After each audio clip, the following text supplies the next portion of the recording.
15, 16, 17, 18, 19, 20. Okay, I'm live on YouTube. I counted to 20. Would someone mind telling me at what number this stream started? Because it seems like I either start talking too early and then it cuts in mid sentence, or I just sit there looking at the camera for like an idiot. So if anyone wants to tell me what number that was, that'd be great. Either way, I'll look at it later and work on that for future streams. Okay, so welcome everyone to another episode of Let's Make a Map with AbleHawk. Welcome to you guys who are here already. So today I'm really excited to talk about triggers. This was one thing that I discovered in StarCraft, the StarCraft map editor, and it's been super useful. It's taught me a lot about logic. I have a coding job now today, partly because of the things that I learned while tinkering around in this map editor, and also the what's it called? The Galaxy editor? Maybe it's just called World. I can't remember what it's called for StarCraft. Anyway, so today I'm going to go over a few different levels of triggers, levels of complexity for triggers. I want to be able to be really simple for those who haven't had any experience with triggers, because it could be really useful. And then from there we can have some more complicated ones, like a cool boss fight. And I realized last week that there's no way I'm going to get anywhere close to finished on this map. I keep thinking that that we're gonna keep working on this and stuff, but that's not gonna happen. And so I just need to accept that it's probably not gonna happen. So let's just pick the best things to work on, basically. Okay, so let me introduce you first to the trigger editor. And if you guys have any, thanks, Batting Gaming. I did notice I have 12,000 subscribers, which is awesome. Seems like those quote videos are really popular, which is good. I'm glad that, I learned a lot about where those references came from, so I'm glad that those are getting lots of views. Glad that you guys like those. I did start the Undead one. I'm going to be working on that and stuff. That should be available in the next couple weeks. Probably not super soon, but the script's all laid out and everything like that, so exciting for that. Okay. Alright, so let's get started with the trigger editor. So on the trigger editor, you have 3 different things that you need to know about. There are events, conditions, and actions. So events are things that cause the trigger to fire. They're quite simply events. That's a good name for these, I think. Something has to set off the trigger and make the actions happen, and that's what the event is. A condition is a condition that has to be met in order for the actions to go. So an event might happen, but if the conditions aren't met, the trigger won't fire. For example, if you have if you enter an area, if you want to make a person enter an area and then the gate opens, entering the area would be the event, and the action would be open such and such gate. If you wanted it to make it so that you had to have a key to open the gate first, then you could add a condition that said unit, the hero that goes up to the gate has to have a key in their inventory. And that way, if you didn't have a key, the gate wouldn't open. So that's it in a nutshell. Sometimes it's a little bit difficult to wrap your head around what you want done, but honestly, practice is the best thing. So if you guys haven't messed around with triggers, or if they seem scary to you, I invite you to work along with me right now if you want, or simply just start out with the basics and stuff, because you can do a lot of stuff on here, and it doesn't have to be super complex.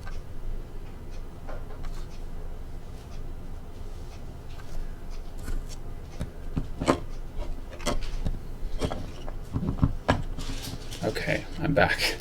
That was the weirdest thing. My power strip was behind my subwoofer, and I tapped it with my foot, and it must have just went blink on the button and reset everything. So, yeah, that was like the worst possible time for that to happen. Weirdest thing.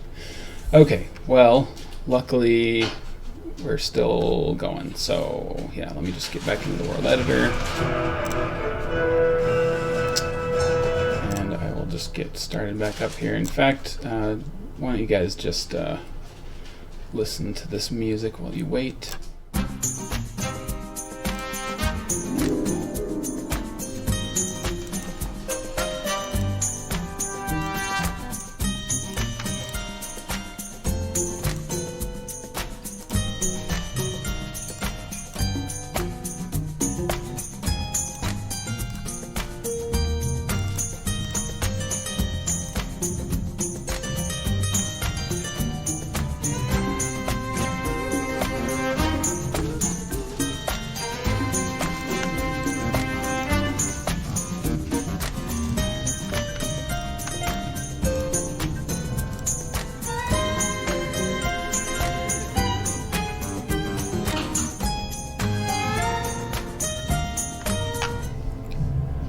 Okay, so sorry about that.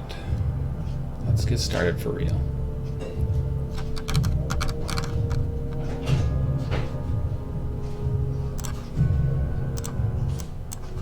Okay, so back to the trigger. Okay, move to the power strip so it is not going to happen again. Alright, so back to this, the triggers. So let's just start with something really basic.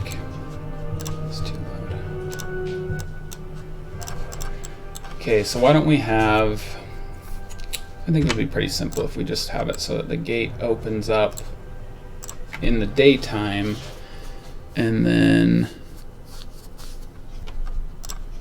yeah, let's just do that. So, gates. All right, so the event in this case would be, and these are sorted by like their categories, so the time of day is just internally in the game, but there's also like if it's a unit, event, player, that sort of thing. So game, if when the time of day is 6:30, I wonder if it's 6.5. Yeah, so it would be 6.5. Okay, so like half an hour after sundown, all of the gates close. So you go close, and if I'm going too fast for you guys, then let me know, because I've made so many maps and stuff that this is really gonna, like, I might go way too fast and get excited. So, but this is super basic. So let's just select all the gates here and make each of them open up. Oh wait, I just realized that this is nighttime, so, oh yeah, never mind, close them. Yep, we're doing closing first and then open them. Alright, there we go.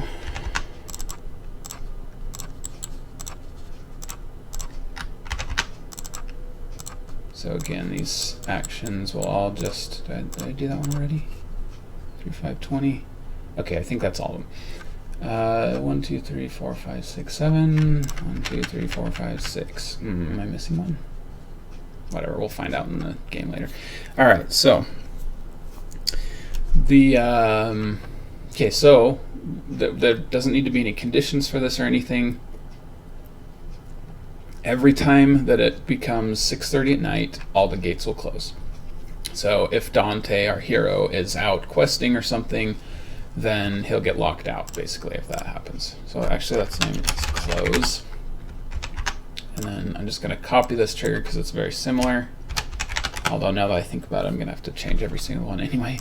Anyway, so at dawn, oh, I just realized that we're doing military time here. So it's actually 1850. So at night, everything closes.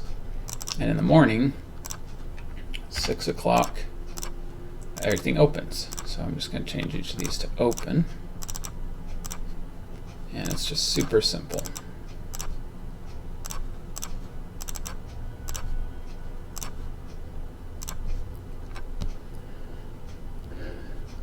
Yeah, that's true. Tribalize the map editor is pretty much the same. They have updated a few things on it though that are pretty cool. Like they have search bars now, for example, which is kind of fun. They also have these like internal IDs, which I don't like, but I think this makes up for it because there's less scrolling through and stuff. Anyway, super basic triggers, but that's how it'll work. Every time that it's morning, the gates will open. At night, the gates will close. And they'll give everybody like a half hour extra just to get inside before they close the gates. So once you hear that wolf howl, you're like, if you need to go back to the town, then you can go and stuff. Okay, so that's really simple. Let's make, what kind of triggers are you guys wanting to know about? Because I'm going to make I'm gonna make like a complicated boss fight kind of towards the end and stuff, but like what are some other ones that you guys maybe have tried to make in your map or something? Is there anything in particular that you guys might want to know about? I can kind of maybe we can, you know, this map is really, it's got a ton of variety of locations and stuff, so we could like experiment with quite a few different things if you guys wanted to.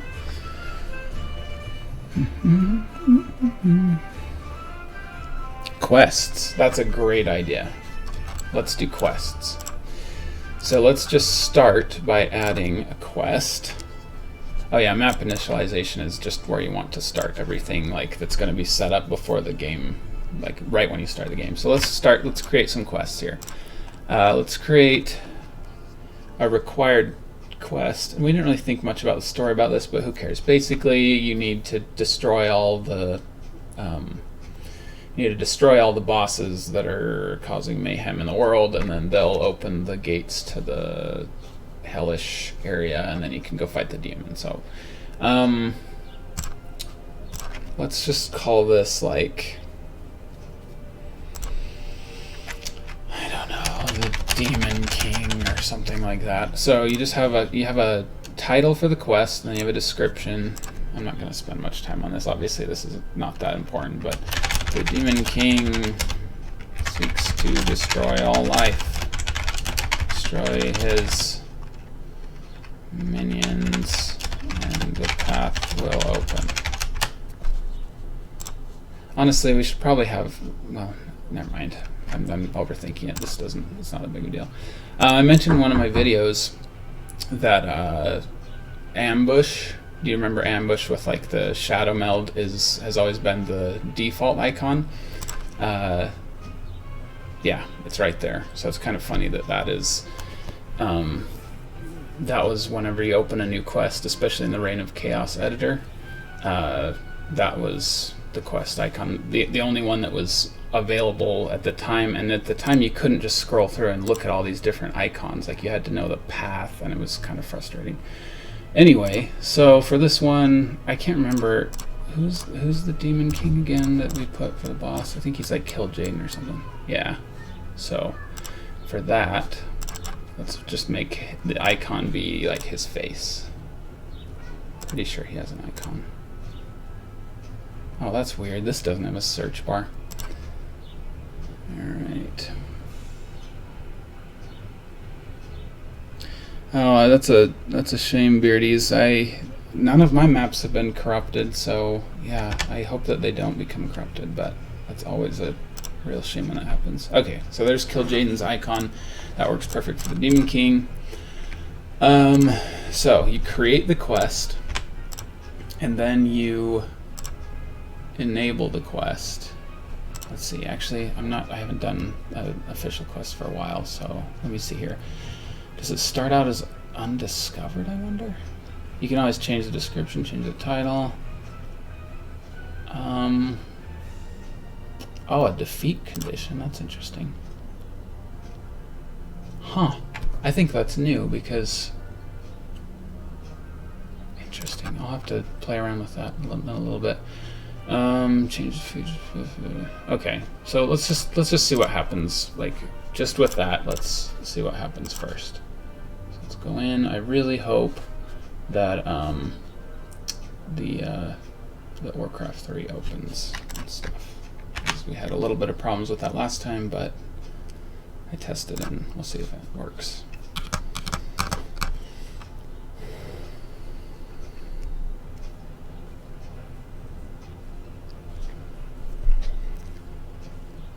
hope this is like a decent time for all of you, because I know that the time zones are all completely different, so hopefully you guys can... Okay, that actually works just fine. So there's a quest, there's the icon, there's the title, there's a description. So what we need now is requirements, or objectives, or whatever they're called. So what we're going to do is create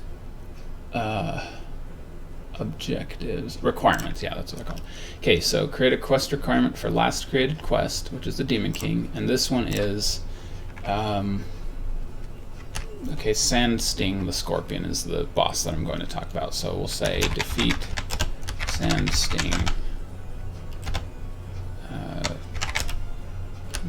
giant desert scorpion.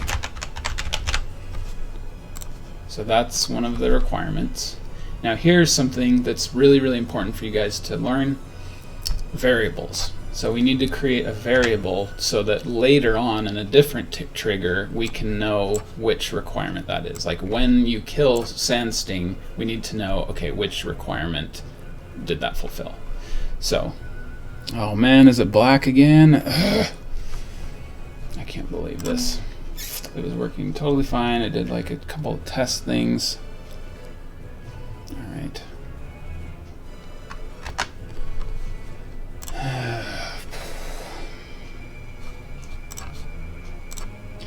Did it go black right when Warcraft came back? Is that when it was?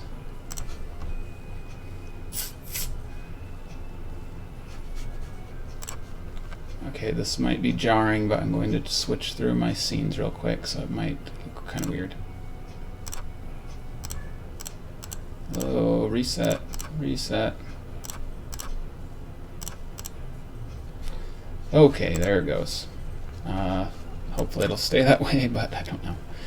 Okay, so back to this. So we need to create a variable so that later on we can tell which requirement we're talking about. So there's tons of different kinds of variables. I'll probably go over quite a few of these because they're really important. But basically what we need is, so this specific one is a quest requirement. So this one will be called Sand Sting Q-Rec. I don't know. Just so we remember in case there's other variables that have to do with Sand Sting. Alright, so we make that variable and we set that to last created quest requirement. So now Sand Sting Q-Rec is this requirement. So when we kill Sand Sting, we can say mark Sand Sting Q-Rec as completed, as a quest objective and stuff.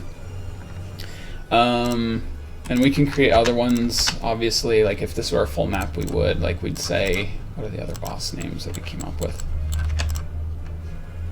Malguir is that guy's name. So like defeat Malguir, the Golem, and so on, etc. And then we would make a new variable for that one.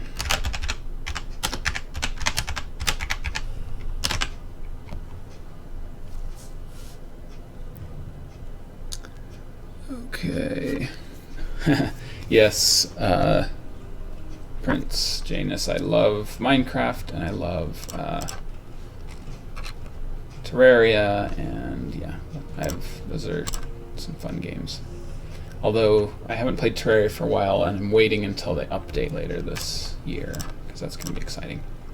If you guys haven't played Terraria, it's amazing, and the developers keep updating with huge updates and never charge for downloadable content, so it's amazing. Alright, so basically that's how you create quest requirements. Let's just make like a simple one. Well, let's make like an optional quest, because I want to test these to make sure they work and stuff. So let's do an optional quest titled Artisanship. So collecting raw ingredients can give you crafting options. And the picture will be, is there a flower one? Oh, I know. Death and Decay has a picture of a rose on it. There we go. That's actually kind of fun to do with the quests, by the way, is like be creative with the icons, like because you're trying to illustrate what the quest is about, not necessarily like what specific units are in it and stuff like that. So sometimes you might have an interesting one like that, and it's kind of fun to like choose an ability or something that looks like it illustrates the quest pretty well. Okay, so collect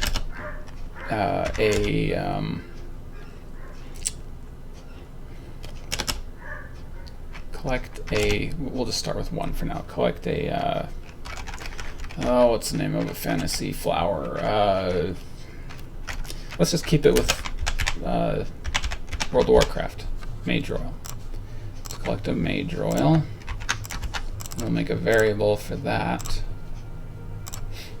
Actually, can you copy requirements? Nice. Mage Royal Quebec. So, let's make an item that grows over here in these flowers called Mage Royal.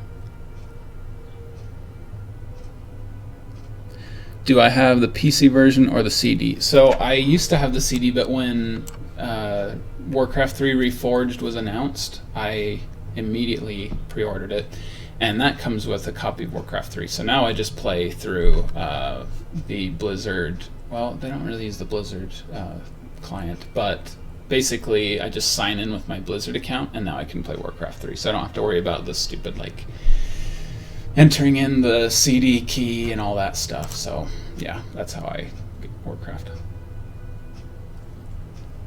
Okay, so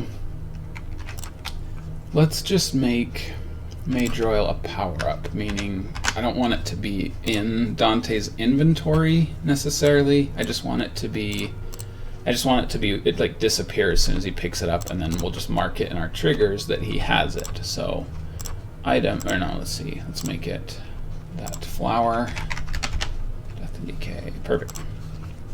And this is called Mage Royal. And I don't think we'll have to worry about that because you won't be able to buy it, at least yet. And then a flower useful in the brewing of potions. Okay. And then we'll take out the ability of chest of gold, so it won't give you gold coins. I think that's pretty much it. Oh yeah, and you can keep this in the description as well. So I don't think I talked about items last time. I should have a little bit, but description is what it says like when you click on it, and then this is like when you hover over it when it's in your inventory. So anyway. Okay, so flower useful in the brewing of potions. Okay, so we have our Mage Royal. So now we go to items. Here's our Mage Royal. Oh yeah, I forgot to change the model. So let's change the model to Shimmerweed. I think that's what it's called. There it is. All right, so there's our little flower item. Let's make it a little bluish. So let's go to item tint, take out some of the red.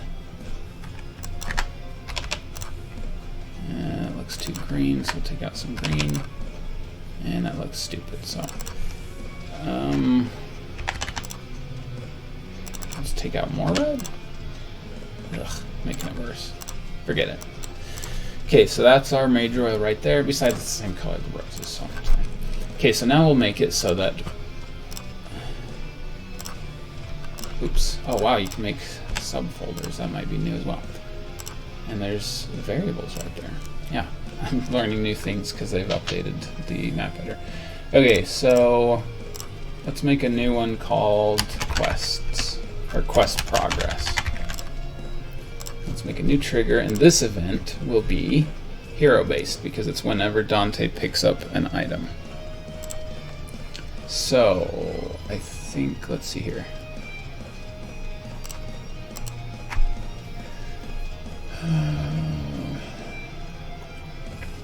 Okay, specific unit event.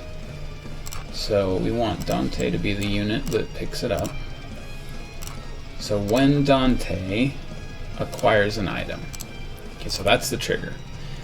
However, we don't want it firing every time he acquires any item. We want it to just be the Mage Royal. So you go to conditions and do item comparison. So this is the item in question. The item being manipulated is, oh, okay, you know what? Let's do item type, because we might want other places with mage oil. So item type of, okay, of item being manipulated equal to mage oil. So this trigger is saying if our Swordmaster Dante acquires an item, and if that item, well, okay, when he acquires an item, and if it's mage oil, then do the following. Otherwise, don't do anything. So all we have to do now is say what happens. And so in this case, we want to make that quest requirement finished. So let's see, mark quest requirement as completed. So see, this is where variables are super important, because all it has in its normal, like the ones that you can collect, is last created quest requirement. So that could be anything, depending, and if we create more quests later on, that might change. So obviously, this is where the variable is needed. So we click the mage oil quest requirement, excuse me, and we mark it as completed. And then we can also make a quest message. So quest update, quest requirement, what's the difference? I can't remember. Now this is a part where I'd have to look at a Warcraft 3 map and remember how it looks, but I can't remember. Anyway, we'll just kind of play it by ear. So quest requirement complete. I think it's like a, that's like an orange thing, maybe.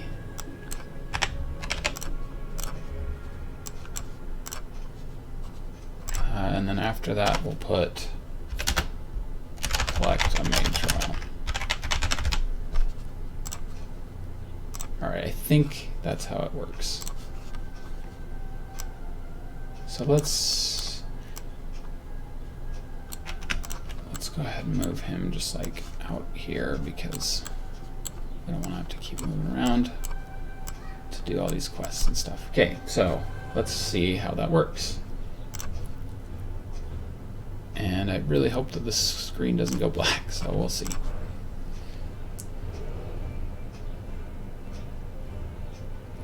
You guys seeing it? It's working. Okay, good.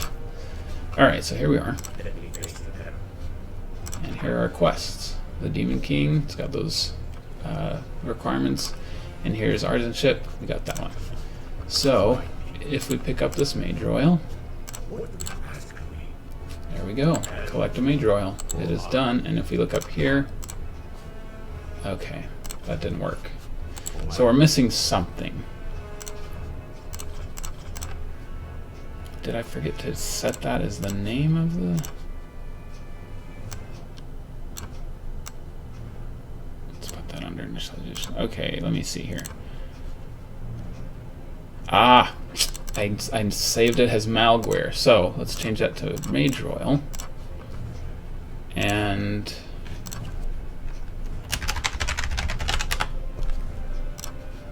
just for the sake of making it so that the quest isn't, well, you know what, let's go and do this. Okay, quest requirement. Okay, so that's done. Mark it as completed. That should be done.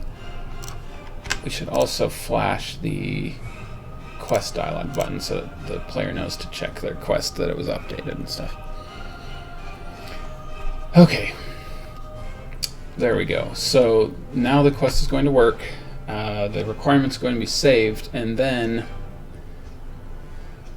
here's something that I'm just going to kind of throw together. So check Artisanship completed.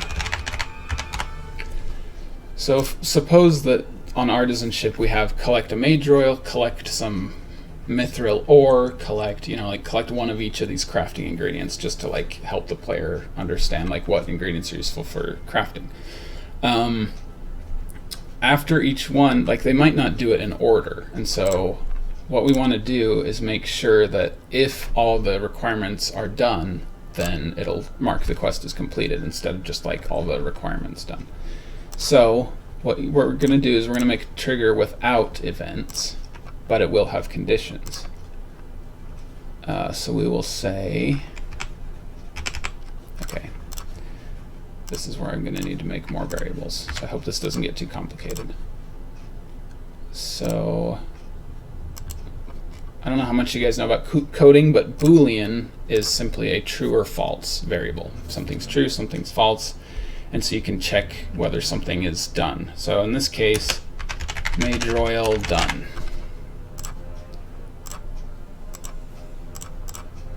So we will set it to true when he finishes this requirement. Starts out false. As soon as this is done, he sets it. In this case, the condition will be Boolean. So if Major Oil is done, then mark quest as completed. I didn't make a... Yeah, I didn't save a variable for the actual quest. Artisan quest. In this case, the variable type is an actual quest, not a requirement. So we'll do that. Let's create a quest. There we go. So mark artisan quest as completed, and quest message, quest completed.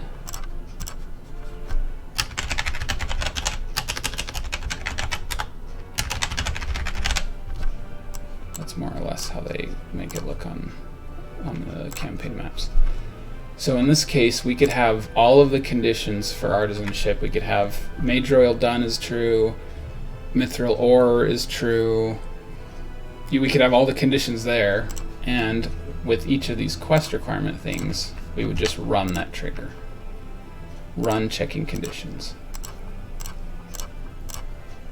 And then also one thing that's important to do is a trigger will keep running every single time if you don't do this. Trigger, turn off this trigger. So once this trigger runs once, then you want to turn it off, because he only needs to get one Major Oil.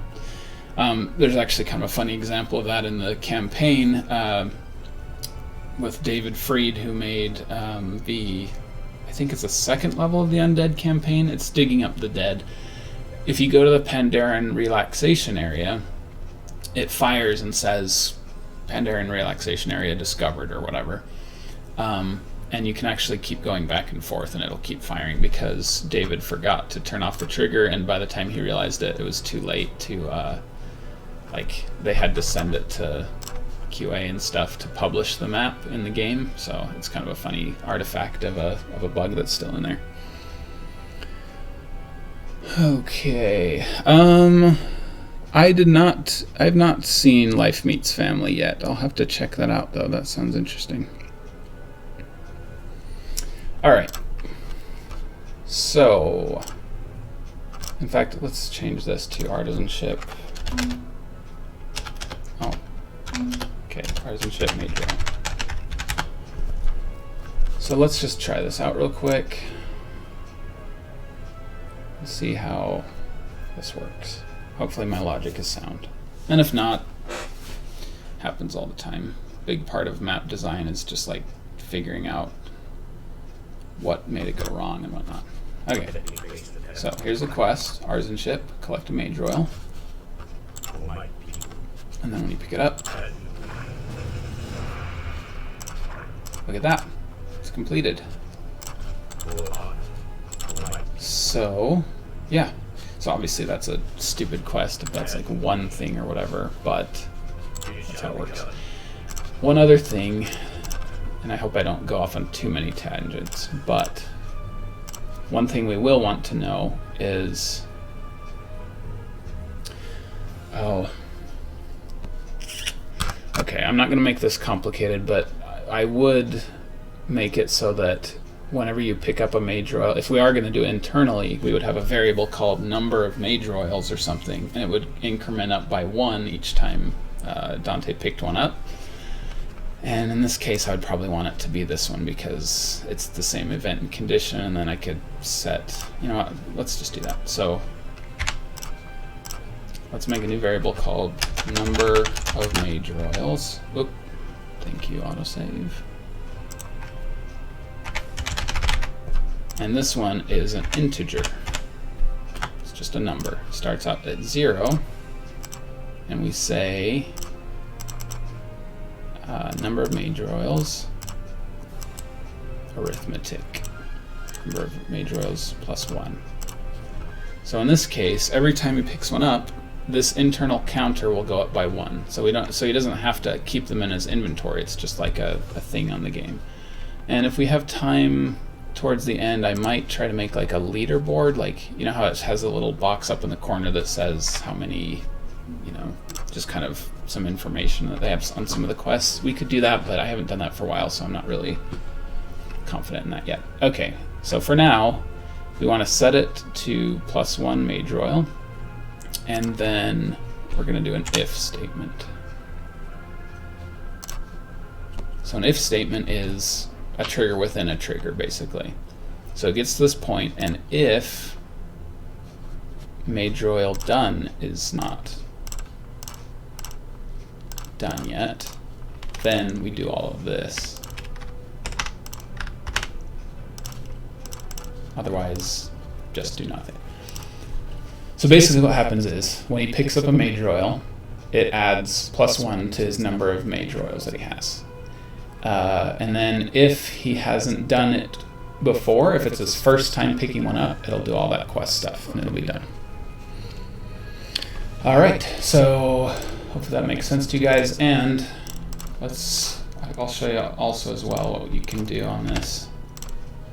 This is really weird, having nested folders. I mean, that's going to be useful, but I'm just not used to it. Okay, we're going to make some debug functions. When I first found out about this, I used it to make my own cheat codes, which is kind of funny, but the more I've grown, the more I realize that cheat codes are basically for debugging, like making it easier to go in and check for bugs. So in this case, let's check number of major oils. So here's how you make like debug or cheat codes or whatever. So player 1 red, no, we're orange. So when our player types in major oil, I'll just do a dash to make it more of a debug thing. Then what we're going to do is show a text message that says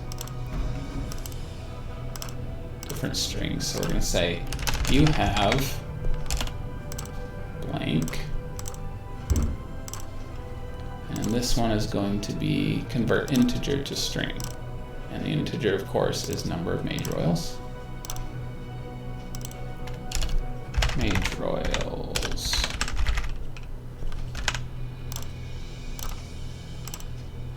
Alright, so basically what this will do is when you type in major oil, it'll tell you how many you have. And let's just put a bunch of major oils so that we can check to see if it doesn't fire every time.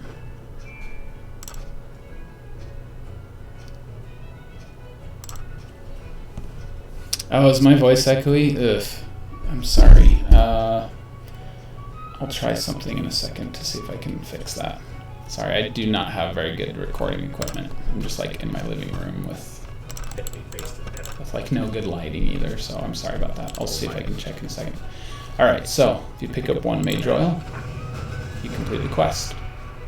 And if we type in major oil here, you have 1 major oils. And look, it's not doing the quest complete thing because as far as the trigger is concerned, that part is already done and the condition is complete. So if we type in major oil again, okay, so apparently we messed up. I messed up. Let's see what we did wrong, what I did wrong. We're in this, we're all in this together. So in this case, set number of major oils equal to number of major oils plus 1.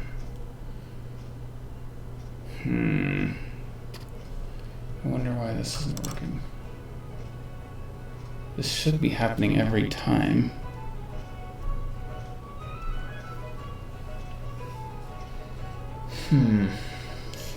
Okay.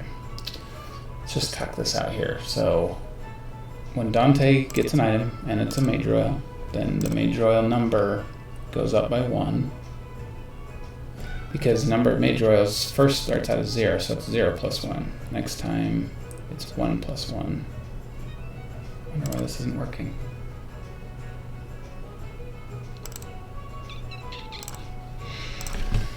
Let's do a little debug thing. I'm going to make a text that simply tells me that variable every time I pick one up.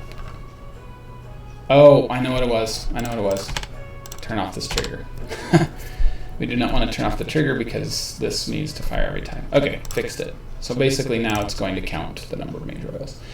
And then I don't know if you wanted some kind of like a crafting system where it's like you go to the if you go to the I can't remember which shops we made, but like say the tavern or something and they brew stuff, you could make it so that if you have a certain number of major oils, they'll brew it into a potion or something like that. So that's where that variable comes in. And then in that case, you could say if they buy this potion and they have 5 major oils, then give them a potion and set the major oils variable to major oils minus 5 or whatever, like whatever the cost was. And if not, then give them a message that says you do not have enough major oils or something like that. So that's the basics of quests. I hope that's enough for now. That's basically it as far as like it goes with requirements and stuff. You just have to have an event that marks it as completed, and it just kind of goes through there. And if we have time, we might expand upon that one. So that's how quests goes. Thank you for whoever recommended that we look at those. What else would you guys like to look at? I guess we should have checked to see if the gates worked as well. But we can check that in a second. So let's make, I'm just going to make, oh, interesting, Moonlight copy. Let's just change this to major oil patch. So here's just a trigger I'm just going to think about here. I'm going to name this like just a map. And these can all go under here. And then let's have one called periodic. So in this case, something happens over time. So the gates open every night, and let's make it so that, oh, we could actually just make it part of this trigger, never mind. So whenever he gets a major oil, it sets it to 1, and then we're gonna make it so that it waits. For now, let's just do like 5 seconds. Like normally we'd have them grow back every like minute or something like that. But let's just do this here. So let's go for the action of item create.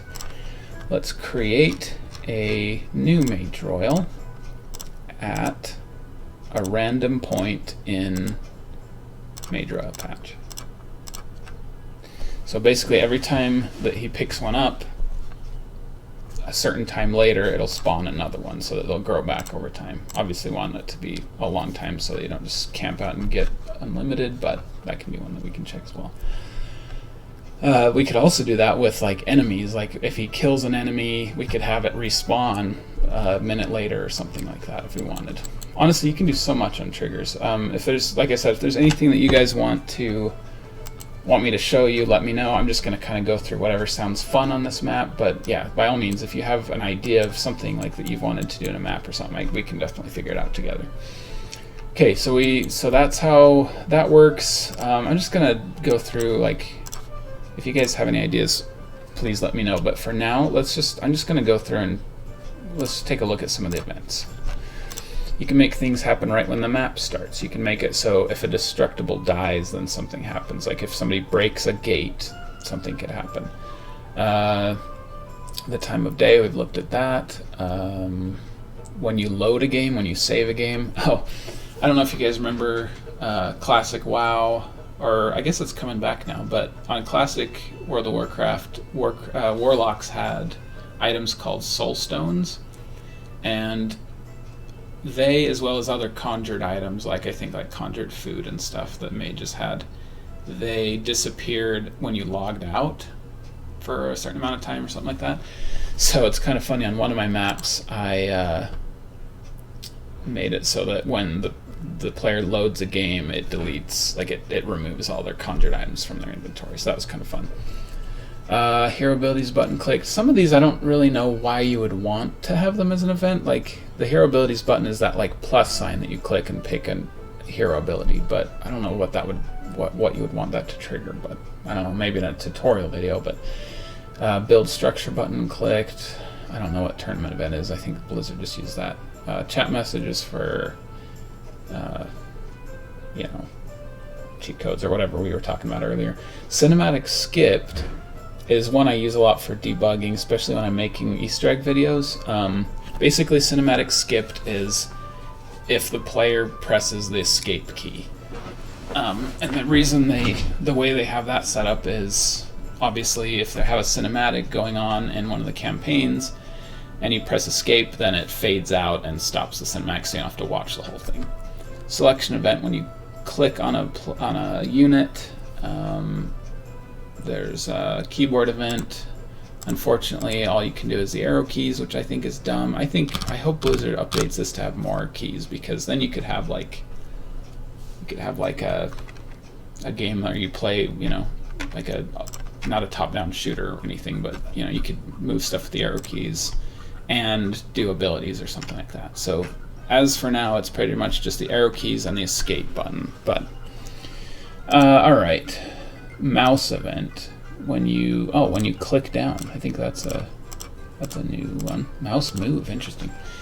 Player properties. Oh, this is an interesting one. If your current gold becomes a certain amount, that could be useful for certain things. Alliance change. If they change the settings. This is interesting. Why would you... Oh, interesting. So if you have victory, this would only be useful in a campaign, it seems, because like if somebody wins, then the game's over. But maybe if if they won, then you set up what game that they have next or something. Maybe you could set some conditions and check like how many points they have, or if they destroyed this building, then it's not there in the next map or something like that. I don't know. I haven't made campaigns, which I should sometime. Defeat, that's a weird one, because I don't think you can... Maybe you can make a level after defeat. That could be interesting. Like you have a map where if you win, you do one level, and if you are defeated, you go to a different level. I don't know. Alright, if the player leaves game. Oh, I just realized that this would be useful for multiplayer maps. That makes sense. Okay, time elapsed. So this means after a certain time in the game, something happens. That's pretty useful. Periodic event is every certain number of seconds per game time something happens. This can be useful for like checking conditions or something. We might use that in one of the boss fights. Timer expires. Oh yeah, setting a timer. You can have timers like when you're defending your base for however long. These are the ones you're probably going to use most. Specific units, like we did with Dante, a player-owned unit, so it doesn't matter which specific unit, but if a player owned by such and such player does whatever, or any generic unit. If a unit dies, if a unit changes owner or gains a level, these are really useful because, especially, like look at this, begins casting an ability. This means you can make an ability and then enhance it with triggers. Like if there are no abilities that work for you, you could say, if this character casts this spell, then have these things happen. You could have all kinds of stuff happen with triggers, which is pretty cool. Begins reviving, yeah, etc., etc. Enters region is really useful as well, especially for like cinematics. You're going to want You know, if there's like a choke point that they enter, then you could start fading out the screen and have some kind of cutscene happen. Unit's life becomes less than a certain amount. Oh, here's a fun one. Let's do this. Initialization. I guess this is kind of periodic. Alarm. This can be kind of fun. So let's say if Dante's... Oh wait, whoops. It was life, wasn't it? Yeah. If Dante's life becomes less than... What is his max life? 1,000. That's because he's level 10. Let's calm him down a little bit. 650. Actually, can we do percentage? Nope. Alright, so if it becomes less than 50, sure. Then let's change his color.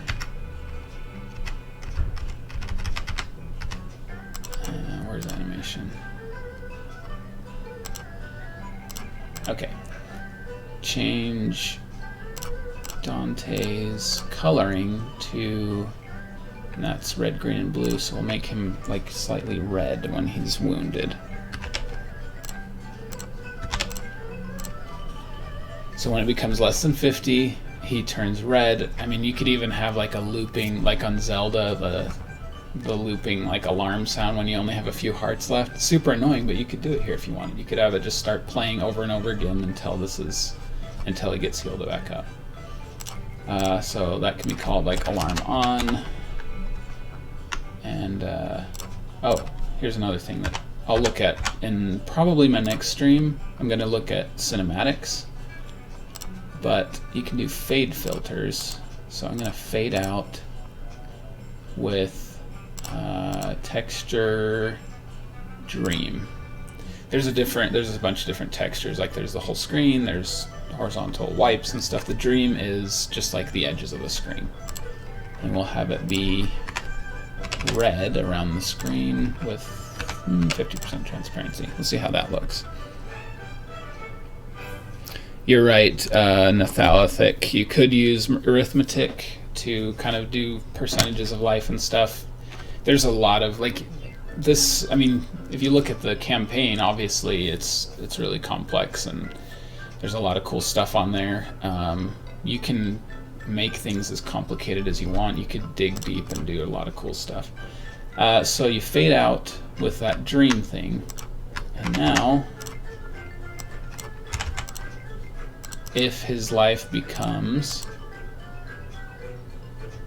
greater than or equal to 50, no, 51. No, we already did less than 50, right? So, okay, so 50 or above, it'll be fine. Otherwise, he's like bleeding or whatever. We change the vertex coloring back to its normal coloring, and you fade in, meaning you get rid of the filter. And just for fun, let's throw in a sound, because that's always useful to know as well. Warning, is there some kind of warning? No, that's not the type of warning I want. Oh, here we go. Pretty good. So you'll save that. In case you guys didn't know, you just press this to put it in the files that you're using for this specific map. So for that one, actually that's kind of high-pitched. Yeah, I don't like that. Let's pitch it down a little bit. It's pretty cool. Not quite that deep though. It's kind of cool. It's like a creepy dissonance that'll kind of scare the player, basically. Okay, so you play warning when he gets hurt or whatever. I kind of wish I had imported some sounds beforehand, but it'd be kind of fun to like make a heartbeat sound or something, and I don't know, something like that. Anyway, so let's save that, and there's plenty of enemies to practice on with that. So let's test our quest. So we have the one where this respawns in a random place, the quest requirements. What other triggers were we going to test? Oh, they have the gates. All right, let's try that.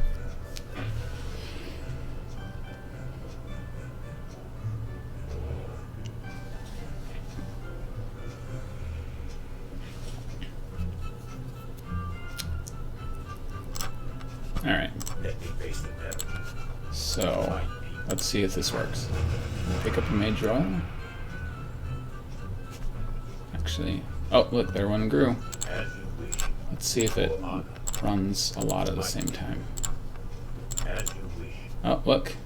That's so cool. I've always wanted to do that in a map, but I don't think I have, so that's kind of fun. And if we check how many Major Oils we have 8 Major Oils. Okay, that's working great. Oh, dang. So, I guess we forgot to set them in the beginning as open, but let's change the time of day. Daylight savings, 18. Alright, so it's nighttime. Oh wait, we need to open them first. Is this like...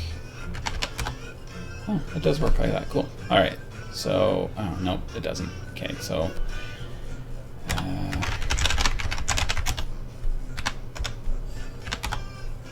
there we go. Okay, so here it goes. Let's see if it works. Hey, look at that. So we can go inside during the daytime.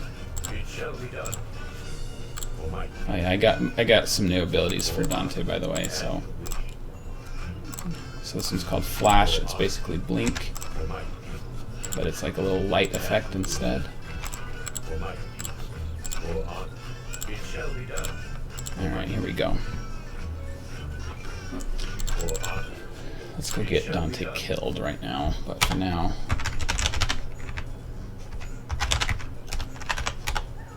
Okay, so basically he has a half hour to get inside, which is not very much time now that I look at it, but... there we go. Perfect. Obviously, you can still break them down, but we can make them invincible too. We can do anything. That's what triggers are. Alright, let's go find some trouble in the desert, I guess.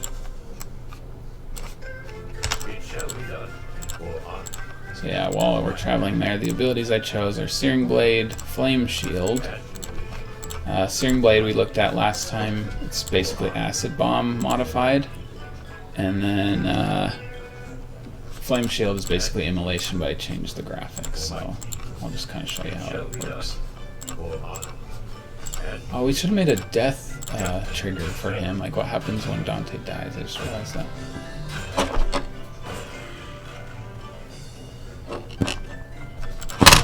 Whoops, okay. So here's Flame Shield.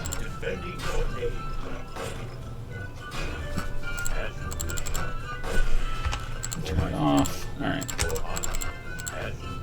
Man, I made this quite a maze over here. Spirals over the oasis here.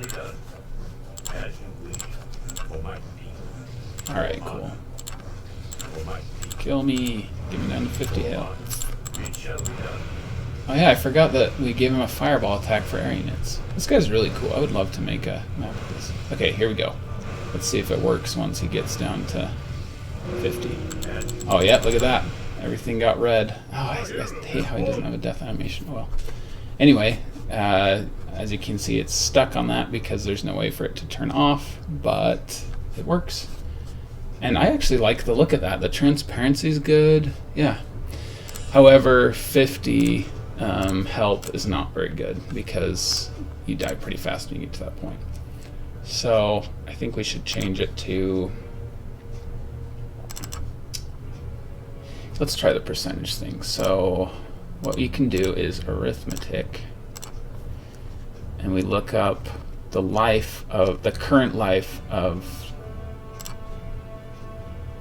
oh, interesting. Here we go. So his life becomes less than...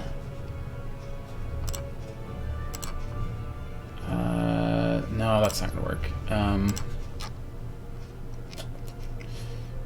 Unit... okay, sorry, here we go. Arithmetic. Unit property life of Dante. That's not going to work either. Max life. Here we go. Okay, max life of that divided by 3? 4? Should we do like 25% life? I don't know, let's do 3 for now. So whenever he gets to a third of his health, this will turn on. And it will turn off when it becomes greater than or equal to his life. So that'll work pretty well. Sweet. Hello, everyone. Howdy, hello. So glad that all you guys are joining. This is fun. I really love triggers. I'm really glad you guys could join me for this. Let's make... Okay, so we have that, and we're going to pick some more fights again. This is all, like, badly organized, but I probably should have made it, like let's make one just for Dante. And let's make a death trigger for him. What will happen when he dies? Well, the short answer is anything you want. This will be a specific unit event. Okay, so if he dies, then we're going to fade out to black over 5 seconds, we'll say. Actually, let's say decays so that it waits for him to say our hero has fallen. So we fade out over 5 seconds. Oh, and also, I wonder if we should lock the camera on him. I'm going off on tangents, but this won't take very long. I have an idea. So, if a player presses escape, then lock camera to Dante. And then, okay, so there's two ways we could do this. We could do Boolean. Let's do Boolean. You could also just do two triggers, but this is probably cleaner. So we make a Boolean called camera lock, and you set it to true when it's locked to him.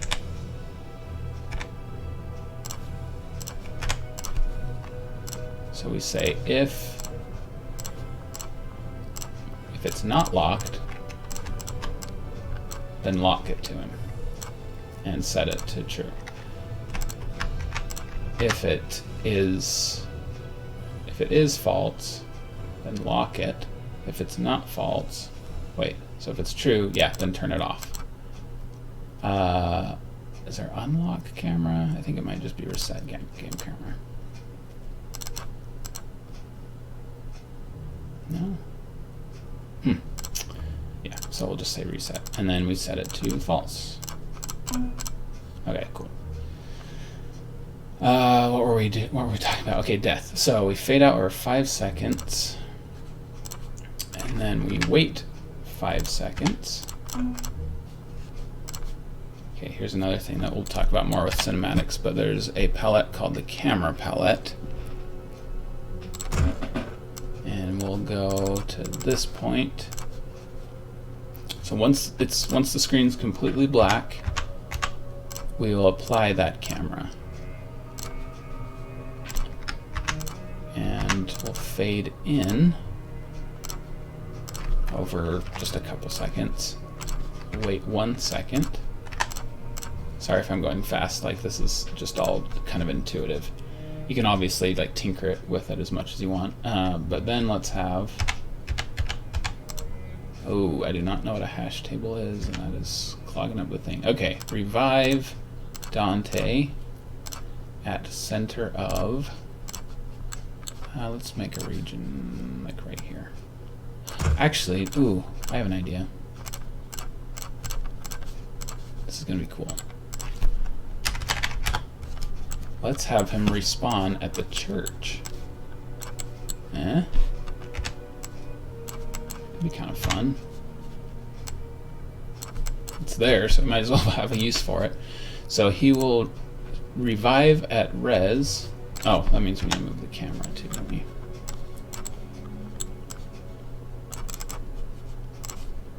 So it'll move to this position with the camera, and then it'll revive him right there for us.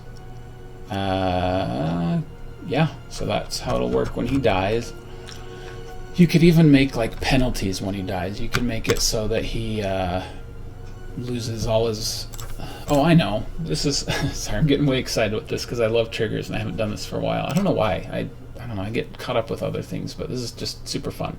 So, I don't know if you guys have played Hollow Knight. I just started playing it recently, and it's one of the best games I've ever played. When you die on Hollow Knight, you leave behind like a ghost, and if you go back and defeat the ghost, then you get all your money back. So what we could do is we could make it so when you die, it waits like a second or so, and then it creates an item that's like a gravestone. I'll just copy Major Oil because this is just another, like a useless item that's only used for triggers.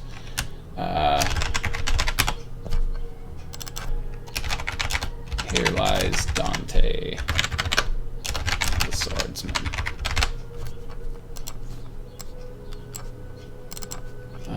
As for the icon, it doesn't really matter, but I don't like that's useful in the editor, so yeah, let's use the graveyard. Why not? But the model, there's actually a really cool model that's used in the for the graveyard. Is it a buff? Is it a special? No. What is it? It might just be a... Oh yeah, create corpse. See, look at that. It's a perfect grave. So that will be the item. Let's check to see how it looks first.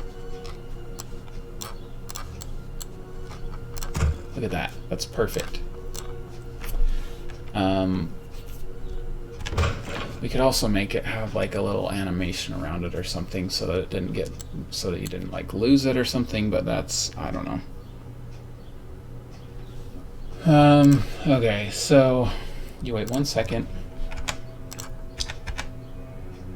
It creates a tombstone at the position of Dante when he died.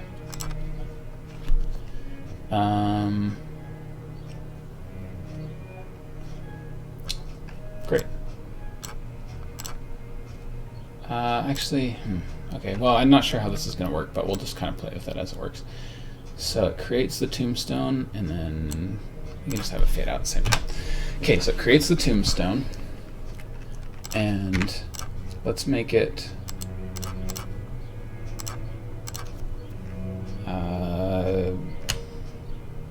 gold tombstone. This variable is an integer.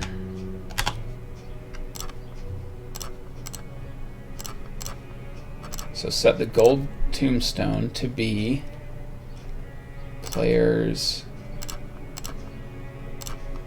current gold. So we store Dante's gold in that variable, and we set his gold to 0. Then, when he picks up his tombstone, we can copy this from Major Oil.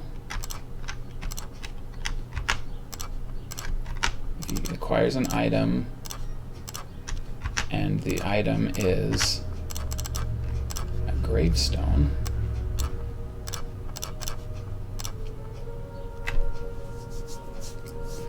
thank you, autosave. Then we set the player's gold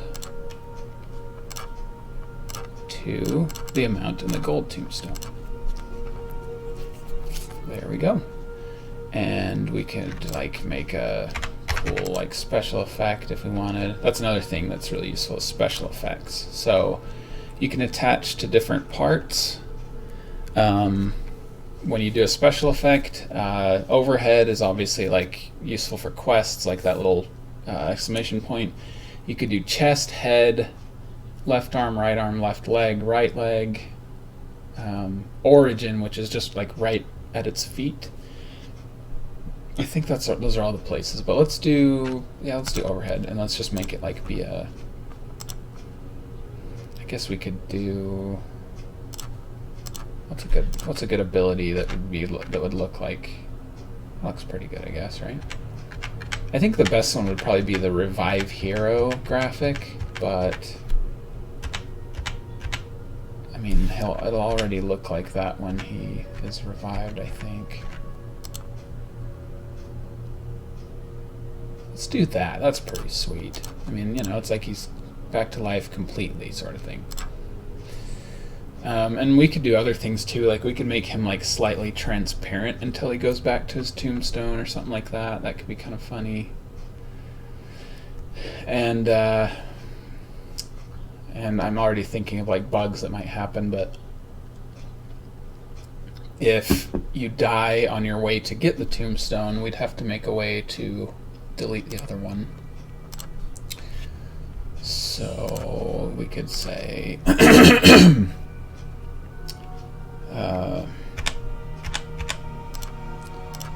remove, let's see.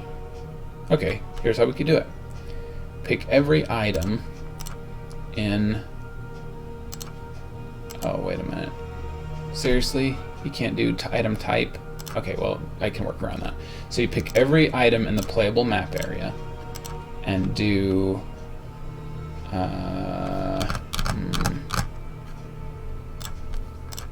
if the picked item type, sorry, it would have to be item type. If the item type of the item that we picked, it's going to look at all the items on the map, and if one of them is the gravestone, then do remove picked item. Let's do nothing. There we go. So we put that before, obviously, otherwise it would just create it and then delete it. So when he dies, it looks for any other tombstones that are created, deletes them, you lose that gold, and then it creates a new tombstone. Perfect. So that's pretty fun. We can try that now. Yeah, thanks, Nathalic. So... Oh, interesting, Carter. What about a way where the longer you take to get to the tombstone, the less gold you receive? Ooh. Should we be even meaner than we are now? If you wanted to do that, what you could do... Let's do it. Why not? This is where we're like just kind of experimenting, so let's do that. So what you do for that, as far as I know, and there are other ways to do this and stuff, but this is how I would do it. Let's call one called Gold Countdown. Not sure why I made that one word, but oh well. You can make a trigger not initially on. So let's start it out at the beginning because there's no, you know, you start out and there's no tombstone, obviously. So what we're going to do is the event is periodic event. Every, what do you guys think? Every, how fast should the gold deplete? Like one every, I don't know, like one a second? We don't want to do that, right? Let's just do like one every 10 seconds. It doesn't have to be that bad. But we want to do set gold's tombstone to gold tombstone -1. And I don't want like negative gold, obviously, because that could break the game. So instead, let's do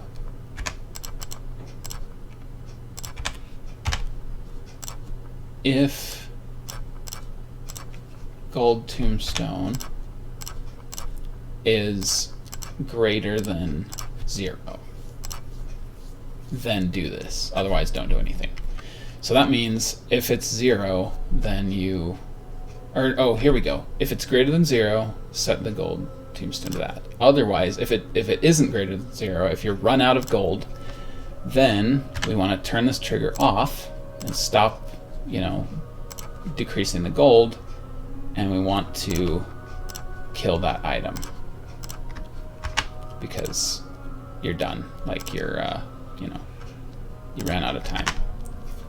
So now what we're going to do is death. It creates a tombstone and it turns on gold countdown. So that's how I would do that. would like to make like a leaderboard, but I don't know, they kind of scare me. They're kind of difficult, and I can't remember if I know how to do it. But it'd be nice to show up at the top, like how much gold you have left.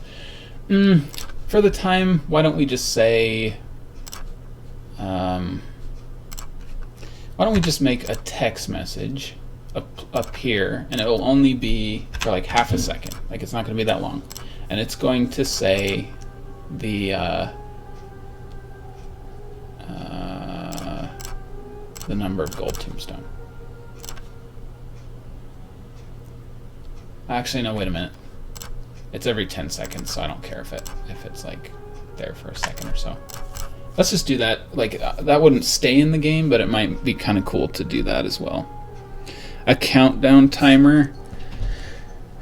A countdown timer would be good, except we're not really counting down time. Well, on the other hand, like, you could make it so that it, it like divided up the time left. Like, it's like the number of gold times 10 or something, so you knew how much was left or something. So that could be kind of good as well. And then you could have the timer say, time until gold is depleted or something like that. That's a good point as well. Let me turn the light on. It's getting dark in here. Okay, this is fun. Let's get. We've made quite a few things for this part. Let's see how well they work. It always lags when I try to drag him. Okay, you know what? I'm gonna make it easier for him to die so we can test this. Okay, I put this campfire out here because I wanted like bandits or something. Because why not? And so let's just make like this unstoppable force of bandits, like that you do not want to mess with. Let's see, is this the ranged one? Yeah. So these guys, you do not want to mess with this bandit game, but we're going to because it'll be fun. All right, let's see how this works out. I hope it works well.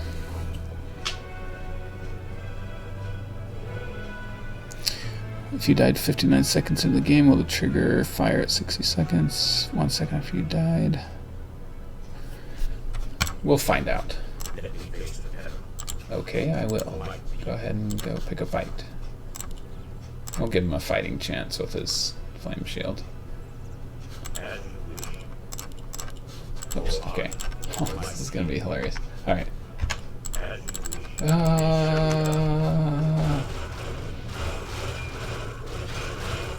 Okay, he's almost third. Oh, look at that. Oh, okay, there's no visibility, so that's... Okay. I think that it didn't trigger because he didn't decay because he's a hero. So that's one thing we gotta fix. Good to know. Death. If he becomes revivable. There we go. Let's do that instead.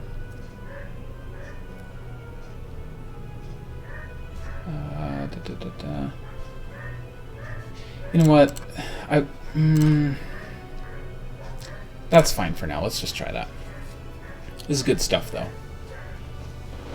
Learn a lot with this.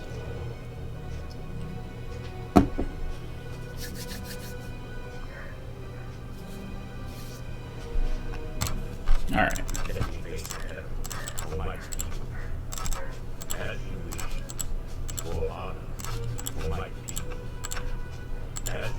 For my people. Look at that. Wounded. About to die.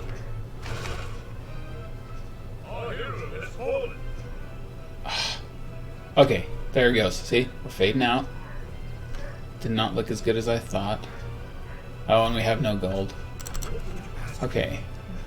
The camera didn't work either, which was a little weird. Alright, we'll have to look at that. But anyway, he survived. Let's go check and see if we can find that tombstone. Unfortunately, I forgot to add gold in the beginning. Here, let's add some gold. Whoops. Okay, we got 500 gold.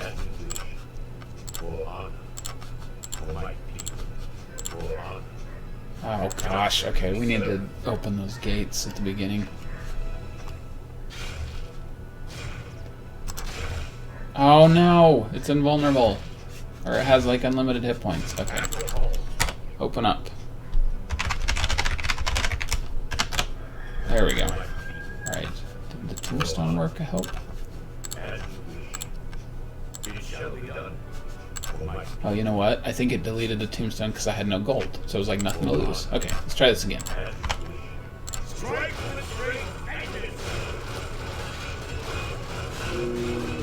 Okay. Okay, I still don't... I didn't see a tombstone there. I think we might be having problems there, but... Why is it not moving the camera? That's so weird. Okay. Okay, I have 500 gold left. So that worked. There's no more gold left, but we'll see what happens. Okay, it's going down. We're losing our bounty here. Our wallet's burning up. It shall be done. As you wish. I didn't see a tombstone though. Did it not create one? Maybe it like went dark in the fog of war too fast. Except I think we died in the middle of their camp, so this ought to be interesting. There it is. Okay, so let's see how much we get. Okay, we got it. I love that. That is a cool mechanic. And yeah, it didn't happen the first time because it just simply didn't have anything to work. Okay, there we go. See, there's a bug where it's still counting because we never gave it a second method by which it could be turned off. So that periodic one is still just going to keep running forever, or at least until that variable goes down. See, as far as it knows, we don't have any gold. It's still just doing its job. So if the gold tombstone is greater than 0, actually no, it'd be easier to just say, okay, if he picks up the tombstone, then turn that trigger off.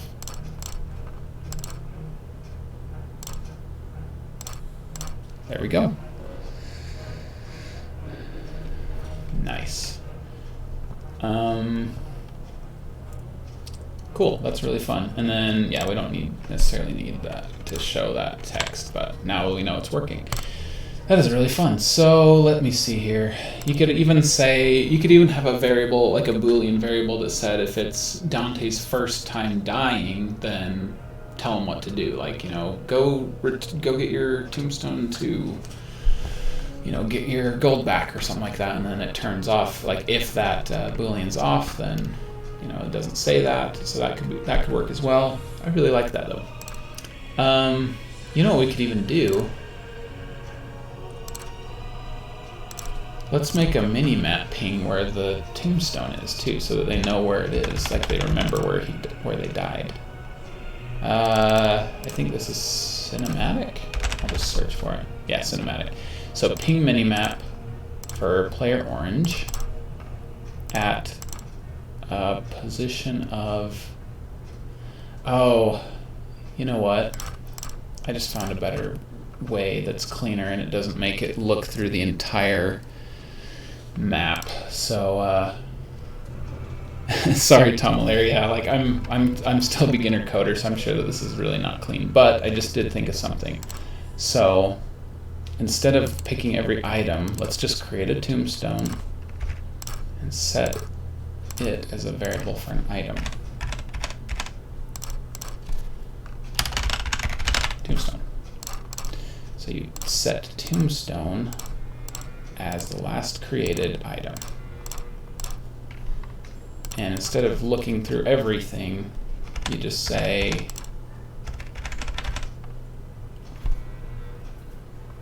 oh man, why are those all out of order?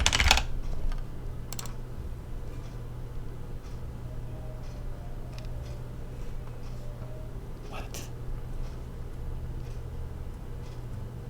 Where is destroy item or something like that? Drop item, use item.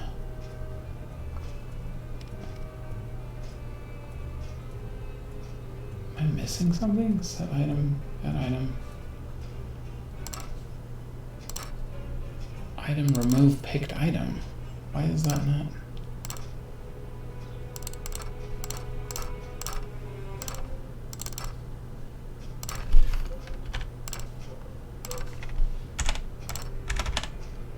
Oh, that's weird. Okay, whatever. So remove that variable tombstone if it exists or whatever. and then create it and set that as a new tombstone. Okay, that makes it easier because now all we have to do is,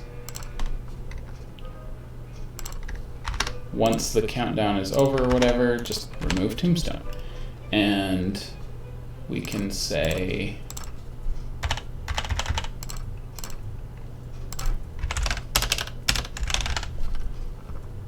ping minimap for the orange player at position of tombstone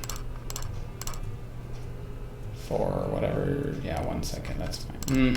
3 seconds. Cool. So it'll just keep doing that. Oh, you can ping it with a color. Let's do that instead. And position of item for 2 seconds, and the color will be like red, I guess, because it's, you know. All right, cool. Let's see if that works, but yeah, sure, why not? Might as well get a shot. Oh, the gates. Almost forgot about the gates. So, yeah, let's just, at the very beginning of the game, just run gates open without even checking the conditions. It doesn't matter. In fact, I don't think there even are conditions. Yeah, so just run at the beginning, open them all up. All right. Still echoey, huh? I'm sorry about that. I don't really know what else to do. I just have a microphone, so maybe I'll move it away from my speakers.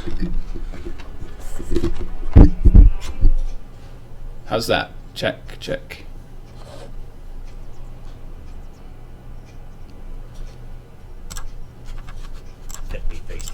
Alright, let's, oh, cool, the gate's open. Let's just try that tombstone thing one more time. And then I think for the last hour or so we should just give yourself up, Dante, for the good of these triggers. Our hero has fallen. Oh, I didn't check why that camera thing is messing up. Can the player get out during night if they get locked in? No.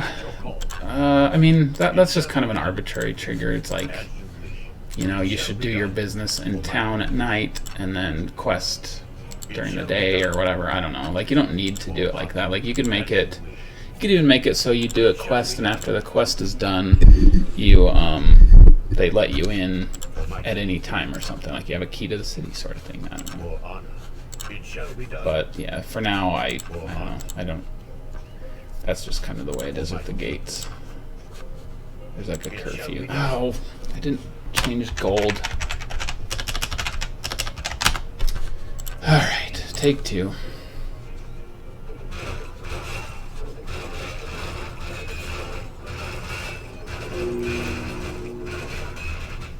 Oh, it does sound better? That's good.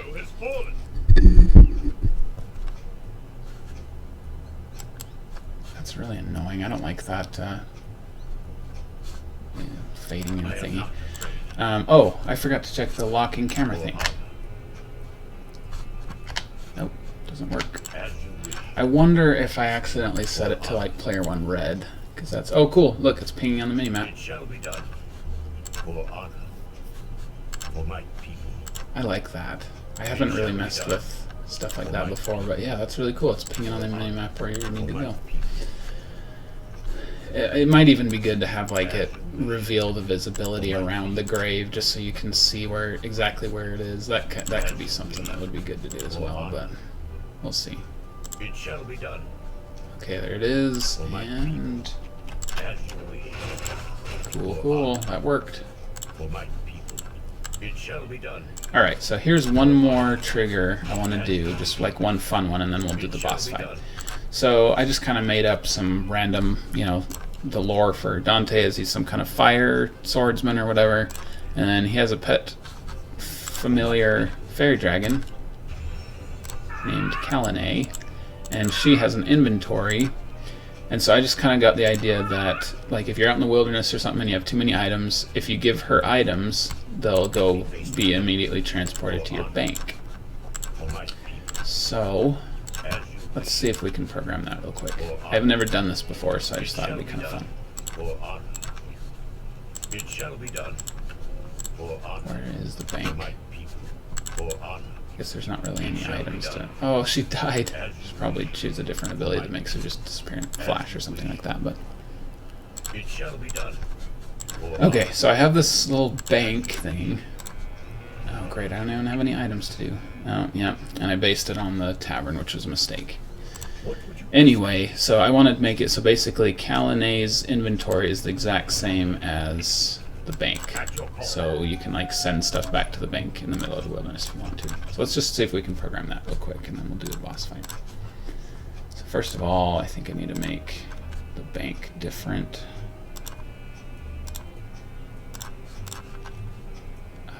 Where? Select unit. Vulnerable. I don't need to select unit. You know what? Let's just make a new building entirely. It doesn't have to be a neutral building. It could be yours. You could share the visibility on it and everything. Let's just base it on a farm, I guess.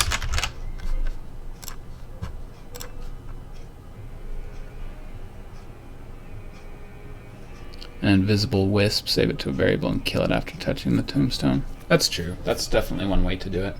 That's what I love about this, is like there's tons of different ways to do everything. Some things are probably best practice, like to put less strain on the map editor. Like for example, when I created that special effect, technically I should have destroyed it afterwards because it's just going to stay there, but I don't know. I'm not that great at that.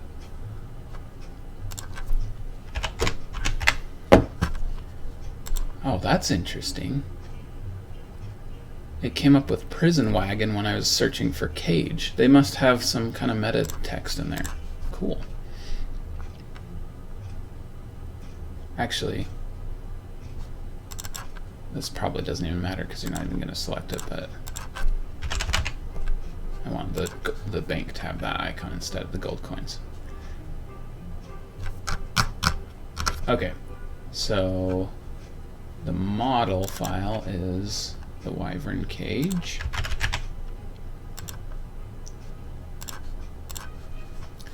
And the ability is bank. So that just means it has an inventory basically. So let's just delete that and make one for Dante. Oops, nope. It's a human unit, isn't it? There we go.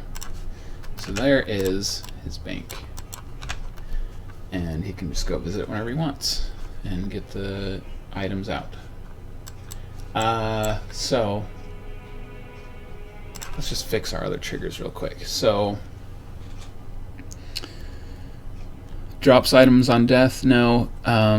No, basically what I'm going to do is every time the item, basically anytime that the fairy dragon's inventory changes, it's going to make the same change on the bank. I don't know if it'll work. If you can think of a better way before I do it, that'd be great. That's just kind of the logic I'm thinking of. We'll see if it ends up working the way I want it to. What was I doing? Making the bank. Oh, yeah, fixing stuff. So when you die, it fades out. Aha, there it is. It does it for player 1 red instead of orange. 5 seconds is way too long too. Let's do 3 seconds. Wait 3 seconds. It moves to that camera, and then it fades in over. I don't think it should. It should be really fast, like 0.5 seconds.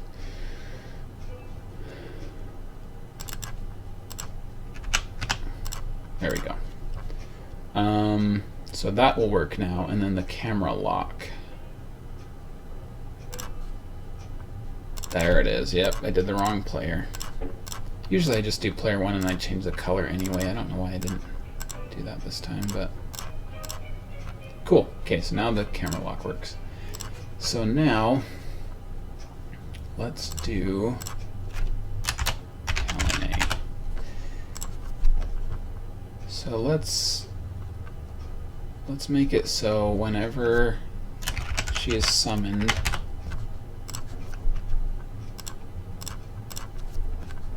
this would be a unit, player owned unit.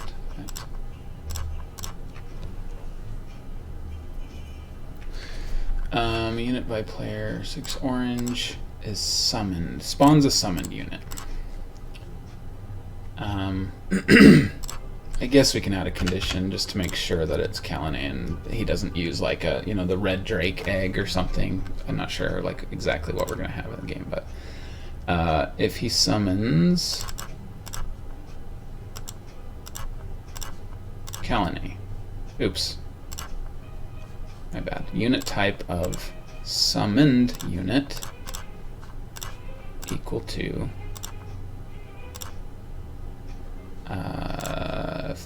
nope, not just any fairy dragon, Kalinae. Okay, so if a unit owned by player 6 orange, I guess I could have just said Dante, that probably would have been cleaner, but oh well, this will work because you're usually the only one that you're going to need to worry about. So when he spawns a summoned unit, if the summoned unit is Kalinae, then we'll set a unit variable type to Kalinae. Set Kalinae as the summoned unit. There we go. Now there will always be Kalinae summoned. Now let's do the items. Add item. Oh, here's one other thing we're going to need to do. When he summons Kalinae, she's going to have the items in his bank already. So, oh, okay. I just realized it's not so much her teleporting the items to the bank. She's going to be like a mobile bank. Like he can just access the bank from anywhere. That's what it'll be like. So that's actually better anyway. Okay, so add item. Specific unit event. What the heck? Isn't Kalinae a unit that we can use? What the heck? Did I do something wrong?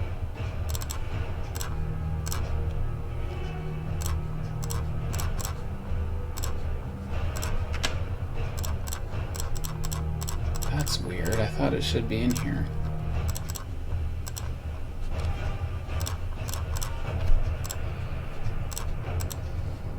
Okay, I guess we'll just do it like this then. I'm not sure why it was a unit owned by player orange acquires an item. Actually, this will work better because it could be the bank or the bank. So here we go.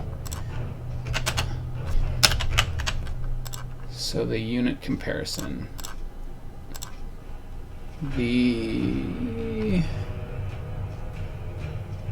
Here's where it gets a little sticky.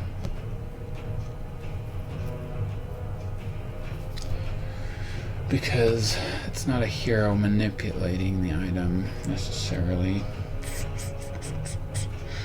Buying unit, casting unit.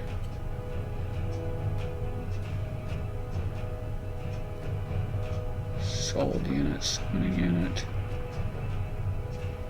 Crap, I'm not sure if it's on here. So, okay, well, we might have to work around this. Acquires an item.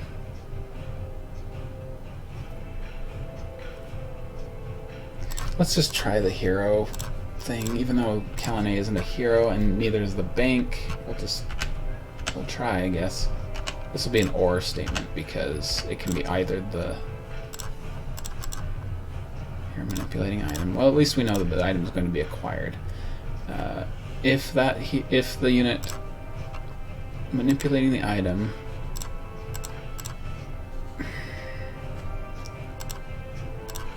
maybe we didn't need to do the Kalinae variable because it doesn't seem to be working.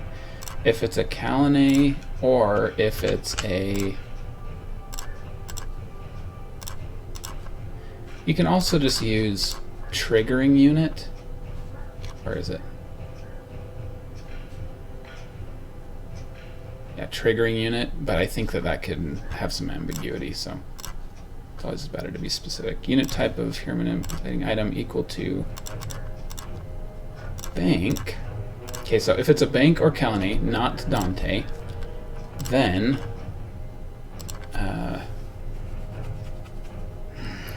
dang it, this might actually get too complicated to be fun.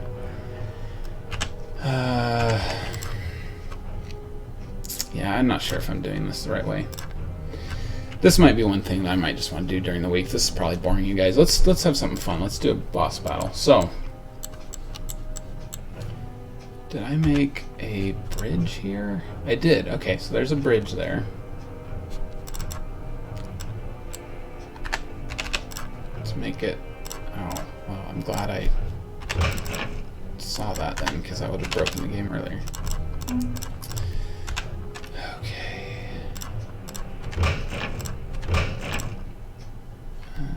Are you in the way, little pig? There we go. Okay, so that's the bridge.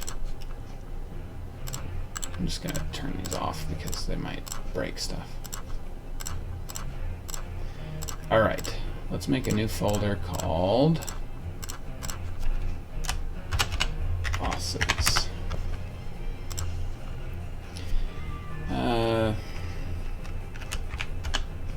Sandstein Gate.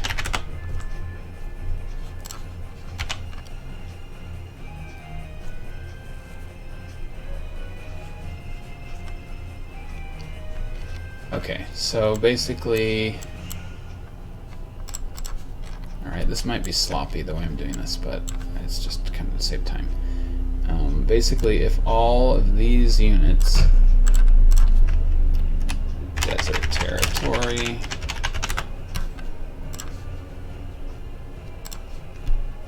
so if a unit dies, owned by the enemy, and if let's do this, number of units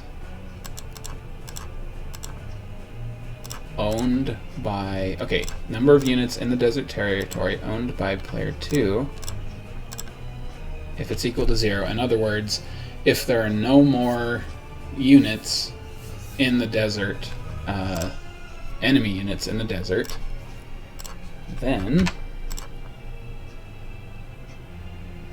we set the life of this bridge to 100%.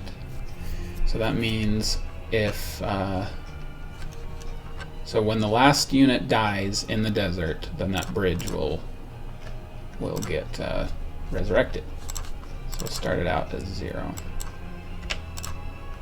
Alright, there we go. And we might get I might make this like cinematic at some point, but next time. But for now, let's just do this here.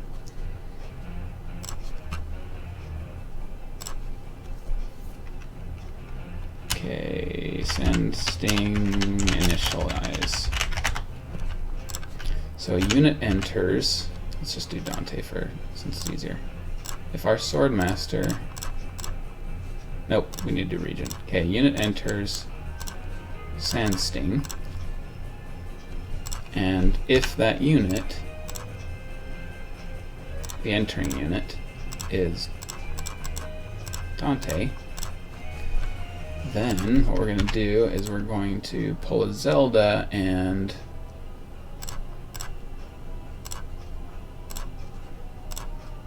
block off the path. So then the battle starts. Hello everyone who's stuck around this long. Feel free to ask questions if you want me to do any other specific triggers.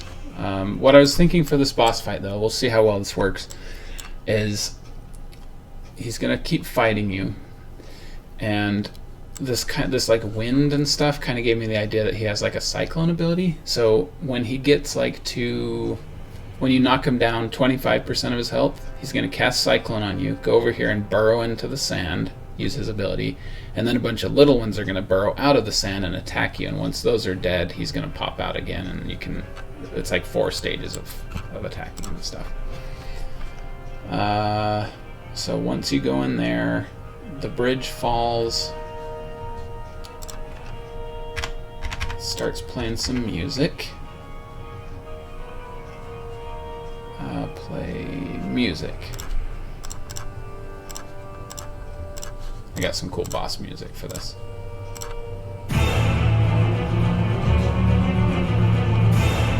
So I think that'll be cool.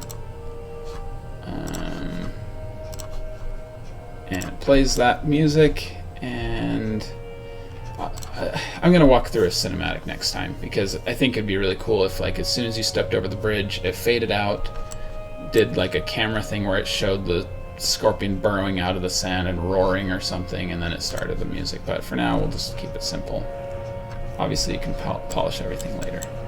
So we'll just make the battle music start, and we will command the unit.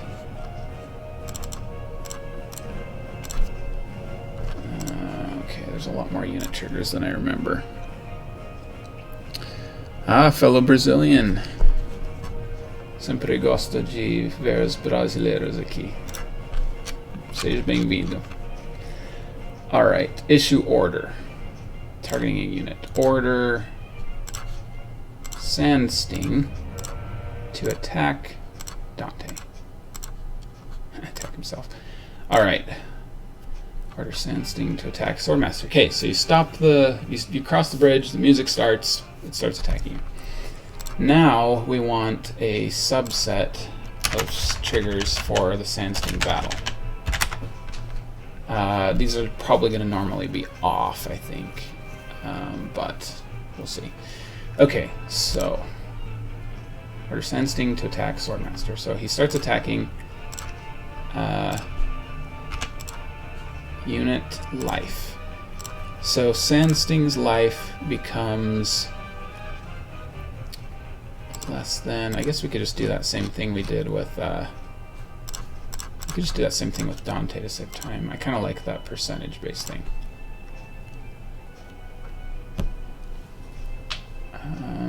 Life becomes less than blah blah blah.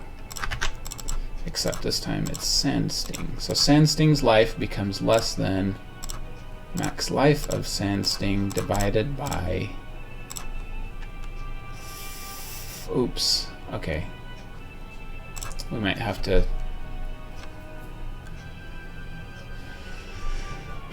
You know what? Let's just keep it simple. How much life does he have? 750. Okay. Let's change his life to 1,000.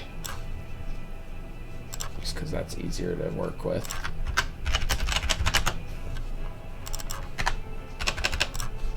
And let's make it so he doesn't regenerate health. Okay, so if it's less than 750, then we're going to do this whole burrow thing. So let's just make that its own trigger, actually.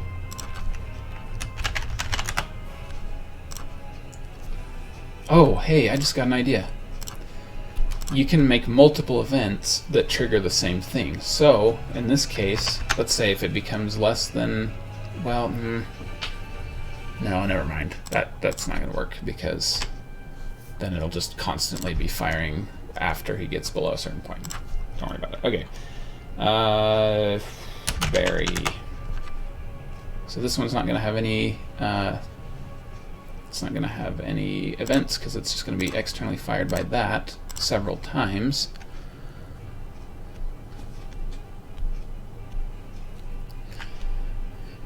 Alright, so basically he's going to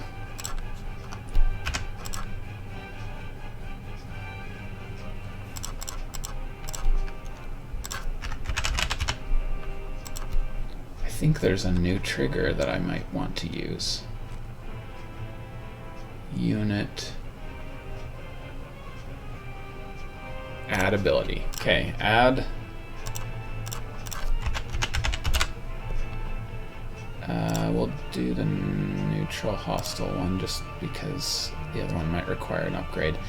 So give Sandsting the Cyclone ability. I don't want him to use it on his own. I want him to just use it on here to like stun you when he goes and burrows. So let me make sure that I'm just going to make it so it doesn't cost any mana either, because I don't want there to be any issues there. Mana cost 0. Okay, so give him the Cyclone ability. Then, gosh, these are all like new things, and they kind of added them in weird places. Issue order Sandsting to, where's the Cyclone to cast Cyclone on Dante. So he's going to cast Cyclone on Dante, and we'll just wait like a second or so for that to take effect, and then he's going to go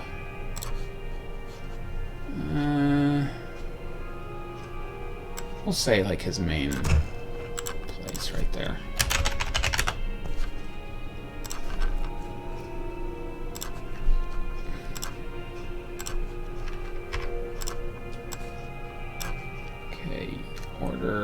Okay, so now we're going to order him after that second to move to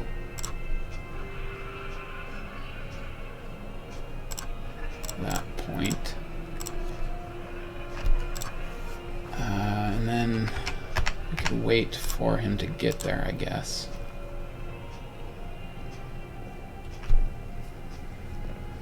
This is kind of complicated, but basically we're going to wait for number of units.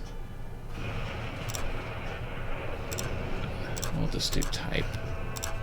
Okay, so we're basically going to wait until that region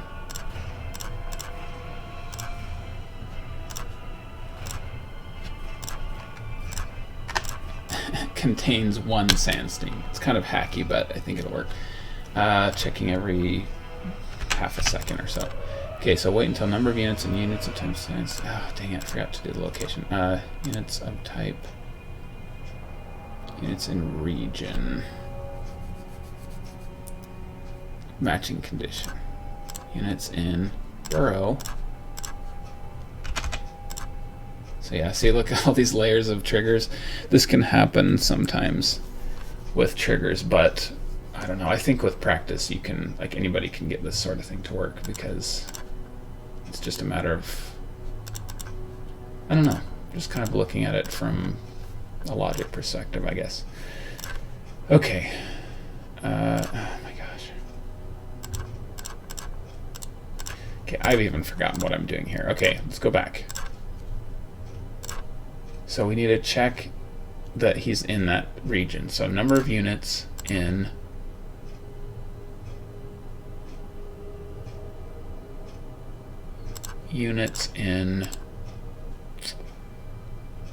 region matching condition. Okay, units in burrow.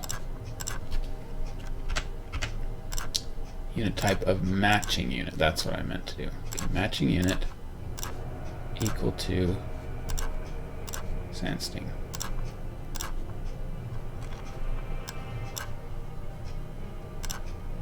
Where are you? There he is. Okay, I think we did it. So, wait until burrow has basically one Sandsting in it, which is the only Sandsting, obviously. Okay, so we'll try that. So it waits until he's there, and then it waits like another half a second or so just to make sure that it doesn't do anything weird. And then, okay, I'm going to try this. I think it might be easier for him to do a burrow ability, but I'm just going to try doing the animation. So stand, alternate, let's find his animation. Morph, okay. So we're going to wait for that point, and then we're going to play Sandsting's morph animation. And that morph animation is 1 second long, conveniently. So then we wait 1 second, and then we hide him.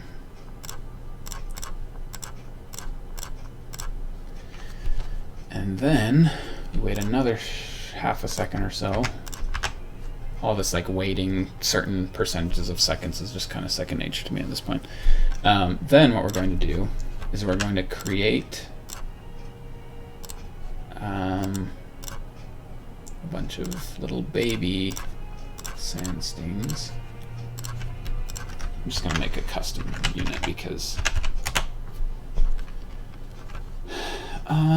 well, why are there 2 of these? That's weird. Oh, one of them might be burrowed and the other one not. Yeah. Let's see here. Yeah, I'm gonna do this burrowing one and then just make them really weak because we don't want them to be. We want to just kind of make it an interesting fight. We want them to have like actual crazy ones. These are they're gonna be called Sand Stings Young. So these are going to be basically normal arachnothids, except let's kind of try them out for size here.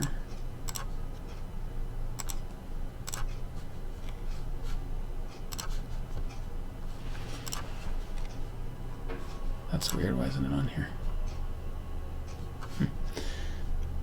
I'll just move on.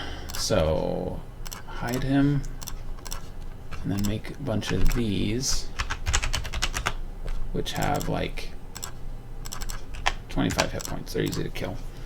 But otherwise, I think they attack normally, and then their scale, we're going to make them really tiny. Just really baby.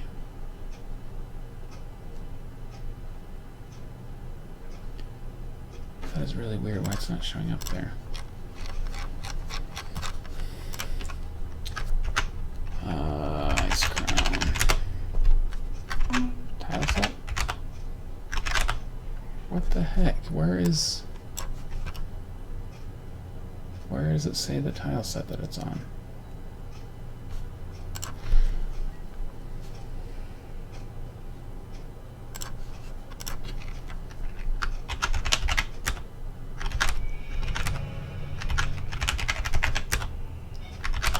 There it is. Let's just make it all so it's easier to find.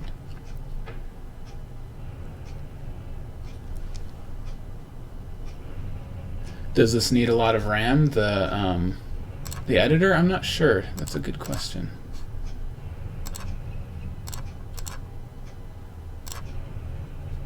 What is going on? Dang it. I'm not seeing the custom units here. Sand Stings Young.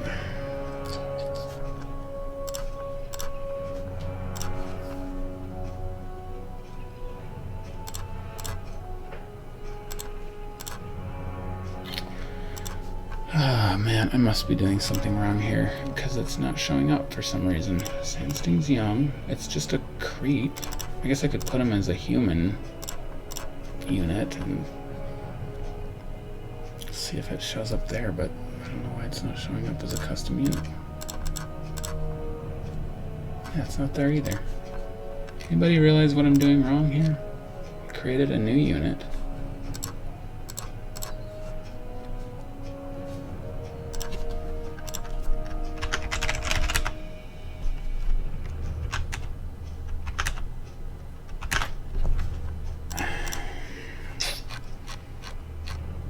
Okay, you know what? Let's just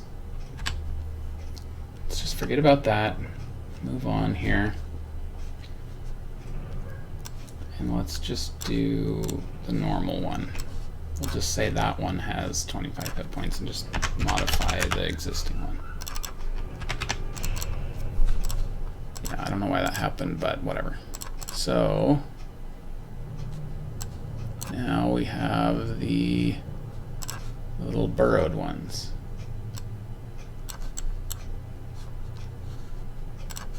And we'll just make them kind of small.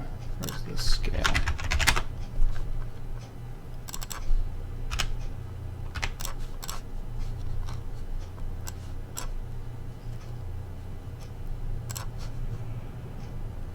So yeah, they're pretty small.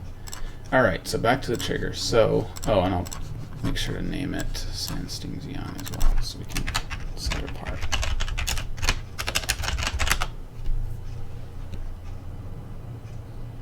Oh, it doesn't update properly. Oh, that makes sense. Yeah, that's probably why it wasn't working. Oh well.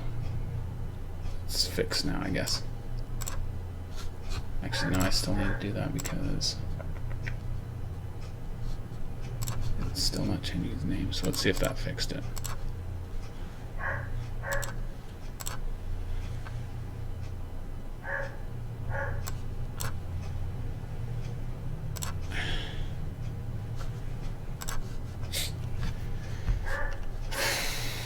Weird.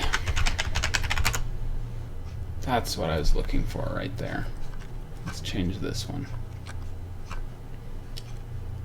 Okay, hopefully this is the last time. Change it to 25. Change the scaling value to 0.4. And there we go. Oh my gosh, that's probably going to change that.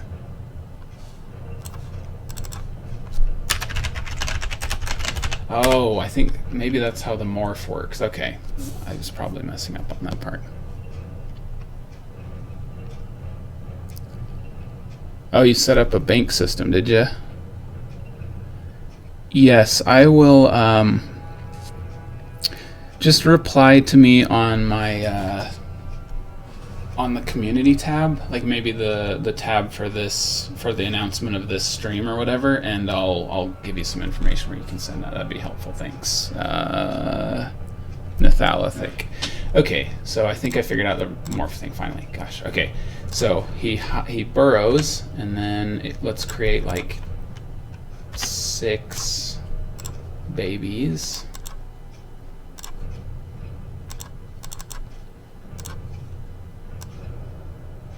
Burrowed babies. There we go. Sand Stings Young. For player 2 at center of burrow. So it creates them. And then we're going to pick all those units.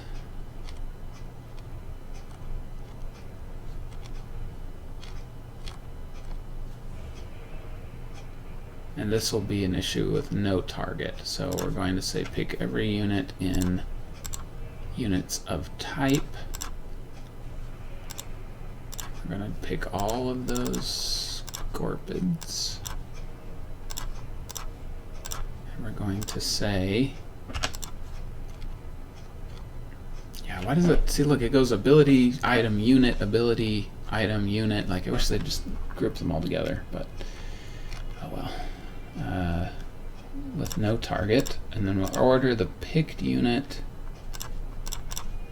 to, and I believe this would be Undead Cryptfiend Burrow. Unburrow. Okay. So we just tell them to unburrow, and I guess we, okay, I should have done multiple actions, but I didn't, so I'm just gonna be lazy and just do this. And then you order them, you order all the picked units to attack Dante. Cool. Then, okay, so far he casts Cyclone. They and we're gonna make this last. We're gonna make Cyclone last the perfect amount of time, so this will work well as well. But we'll just see how that works for now. Okay, and he's gonna be invulnerable when he's a Cyclone, so maybe we should wait a second. Make them unburrow and then make them attack. So this is, so he cast Cyclone. Oh, we can also remove that ability now that he has it.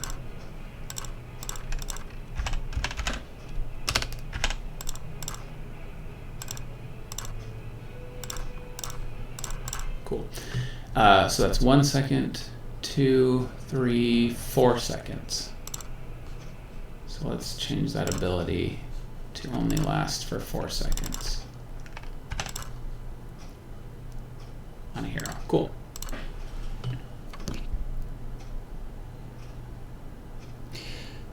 Nathalithic, you can just I'll just reply to you on there. I don't really have a Discord.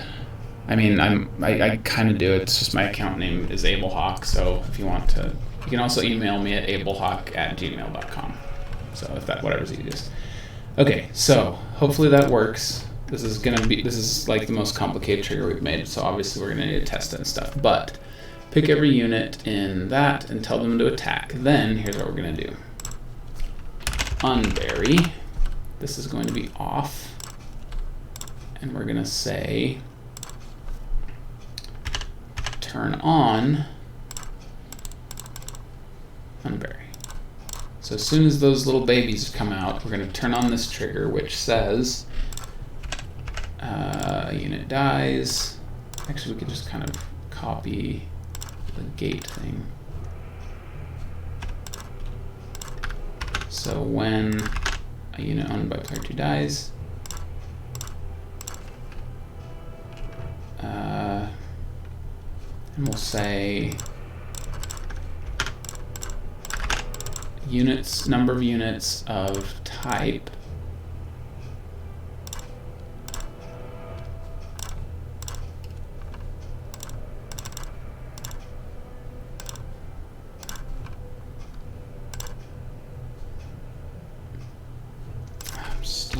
why that's not coming out as Sandstein's young, but hopefully that'll count them if they're not burrowed. So if any of his units dies and he doesn't have any babies left, then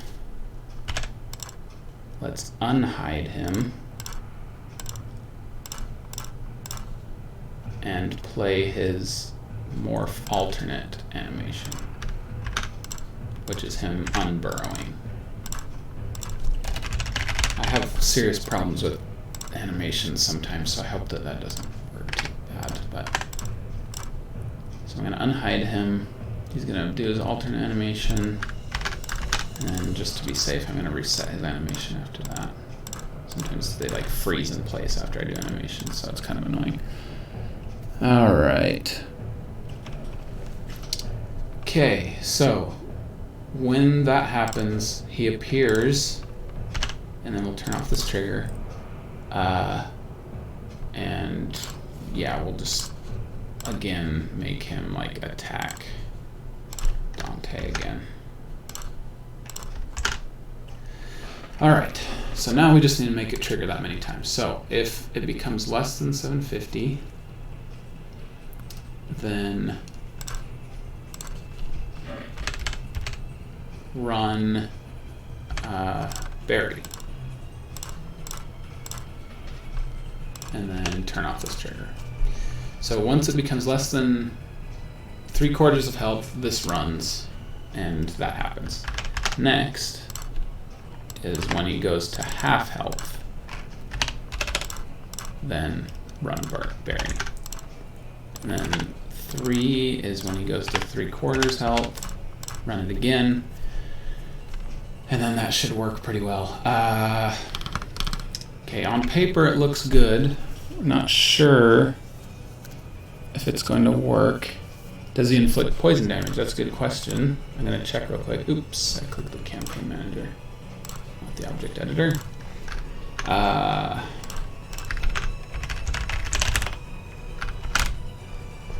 What are his abilities? I just copied the most powerful one. Command Aura, that's it, huh?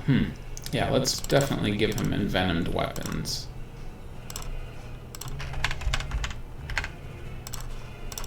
Cool, yeah, so he can have envenomed weapons. I also want him to have just like an active ability. Let's give him like Shadow Strike, like the Warden's ability, Shadow Strike. Is there anybody with... Cool, there's this neutral hostile. Okay, because he's got a cool like... Oops. He's got a cool spell ability. Like he just shoots something out of his stinger like that. It's really cool. So that'd be really cool. Oh, I'll check to see if that has mana cost. Cooldown is 8 seconds. That's decent, but the Mana cost should be nothing because I don't think he has mana. Perfect. Okay, so that works. That looks good so far. I'm not sure if it's going to work perfectly, but we'll try it out. In the meantime, we need to make sure that Dante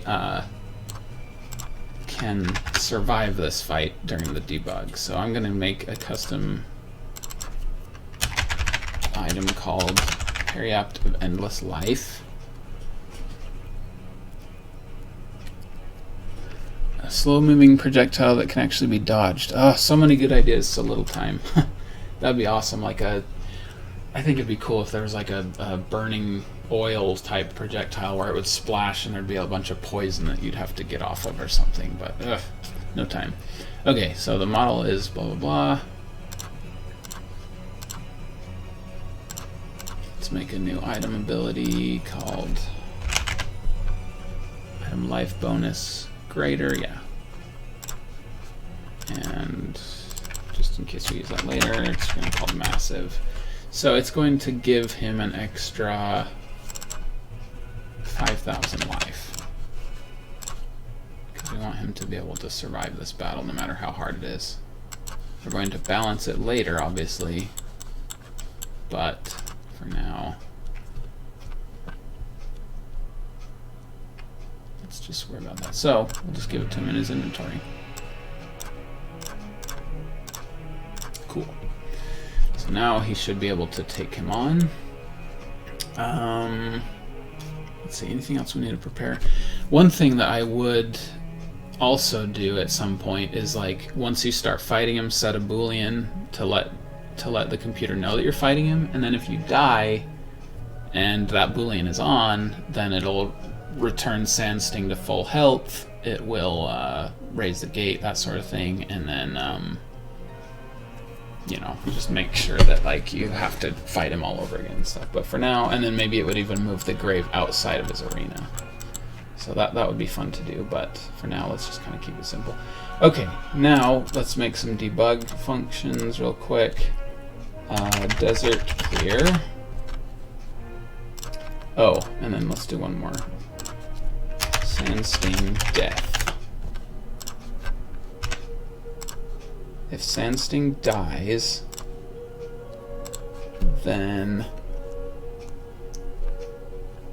what I want to do is make his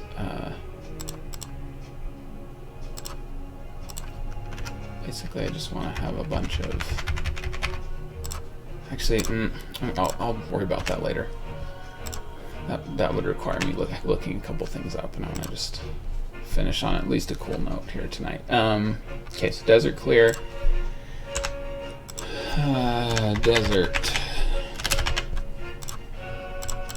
Desert clear. So once we type that, it will pick all the units in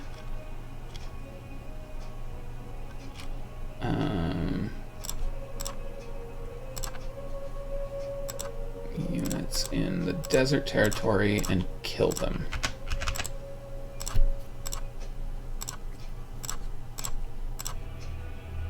So that'll open up the gate, and then we'll see what happens there. Oh, I guess I do want to do one thing with his death, though. I want to make it so when he dies, it turns the music off. Like it stops playing that music.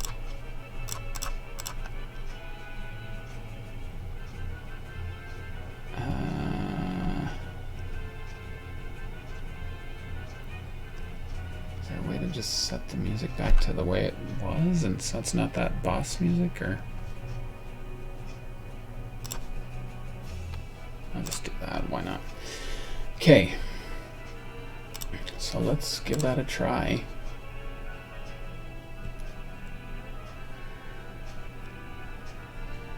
Alright, yeah, I think that's good to go. A bouncing ability?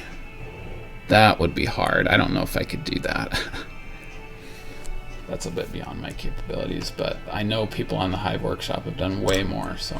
Let me face the penalties. Alright, here we go.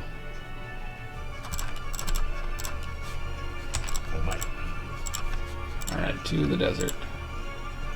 Oh, one sec. I need to turn off the music so we can hear this one's music. Music on? Alright. Off to the desert we go. Oh yeah, I wanted to test. Okay, cool. Look. See? I lock the camera, and then you press escape again, and it turns off. That's cool. I like that. Alright, so now the bridge is gone. Here are all those units and stuff.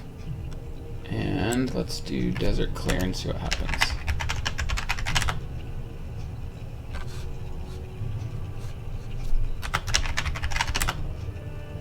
Okay, did I type in the wrong... Oh, I bet I did the player thing again. Ah. Yeah. Sorry about that. A lot of the practice of testing triggers is like getting out and in and out and in like constantly, so I'm used to it at this point. Okay, let's try that again. So it works that way. Let's also just give Dante a scroll of speed so that he can move a little faster. If we need him to. And let's just move him a lot closer to the desert.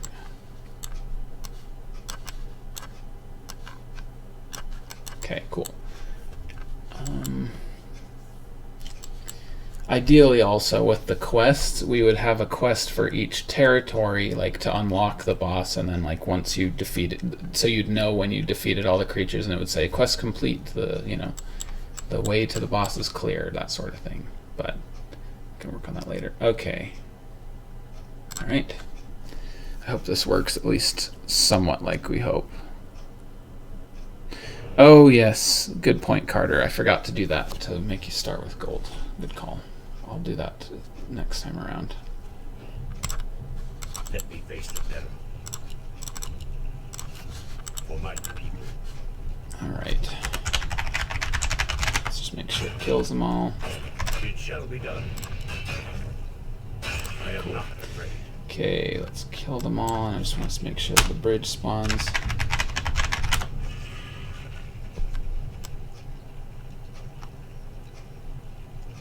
That did not work. As you wish.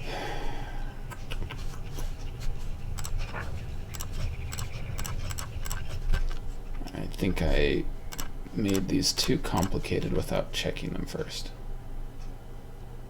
Oh my gosh, I killed Sting. Okay. Kill picked unit. That's what I did wrong. That's hilarious. Okay. So pick every unit and kill everyone in the territory, not our Lord Sandsting, the boss here.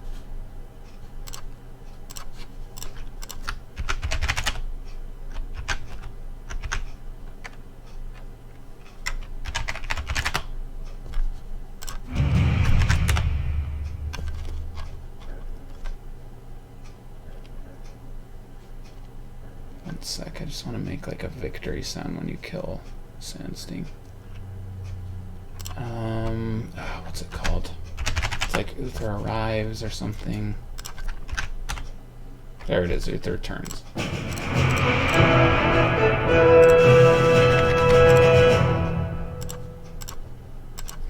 And then we'll make Sandsting drop some cool like poison stinger or something that you can use as a like a shadow strike item that also envenoms your weapons or something. That would be awesome.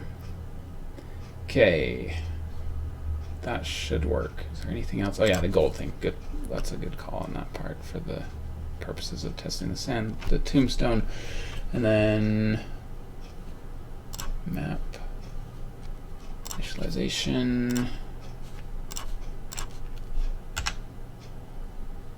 Set orange players gold to like 50 or something like that. And isn't there something to turn on the bounty for creeps or something? Huh, that's weird. I thought there was. Oh well. Okay, now let's try it.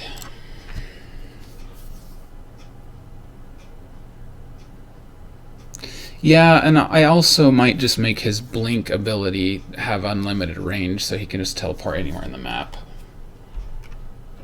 for the purposes of debugging. Alright, let's try this again. Oh my gosh. I put myself there, so it killed me because I was on the territory. That's hilarious. You know what? That's fine, because I wanted to see how that worked anyway. Alright, and... oh, crap. Something's going on there. Why on earth did that happen? Okay, I think I know what happened. So this is where things get kind of tricky, but it's all part of the game. It's kind of fun. So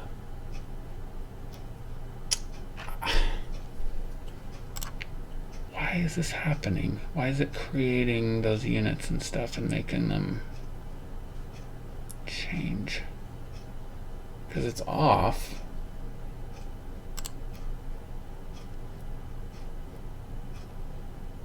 I'm an idiot. I changed it to Swordmaster instead of Sandsting. So I died and all of these things triggered. Computers are so funny. They're like, that's what you told me to do.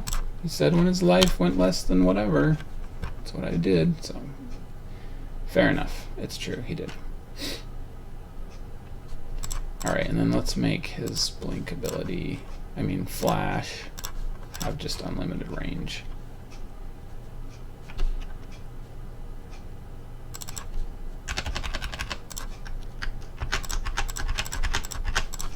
There. And we start with 1 level of flash no matter what. Oh yeah, that's right. Player flag gives bounty. Is that like a... is that a trigger? Because I'm not sure why that didn't flag anything. Oh, it's a kind... oh, look, cool. So, turn gives bounty on for player 2. There we go. Okay, desert clear. How big is that desert clear thing? Okay, I'm going to make this a lot cleaner later, but for now, let's just not worry about that. And then he can just be back where he wants to be, because that's where he belongs anyway. Okay, I'm pretty sure this is not going to bode well, because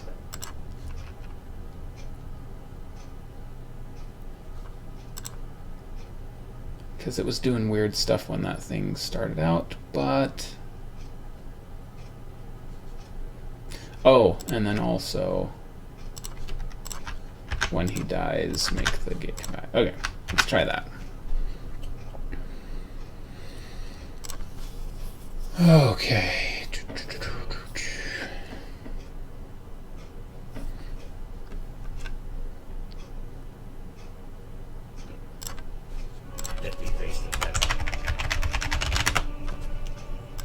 Okay, let's try one more time. Desert clear.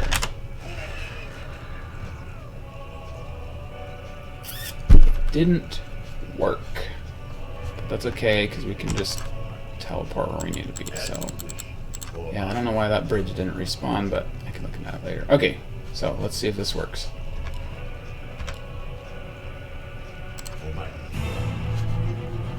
Oh, this is intense. Oh crap, my parry app, I forgot to update it. Okay, well, this is really cool anyway. Oh, I'm actually doing pretty good. Oh, okay, he tried to burrow. Okay, he burrowed. That was awesome. And there come his babies. Except why'd they re-burrow? That's weird. Okay, this is really cool. He didn't cast Cyclone, though. Where is he? Did it work? Oh, I wonder if he... oh, that's... I wonder if this screwed it up. Die.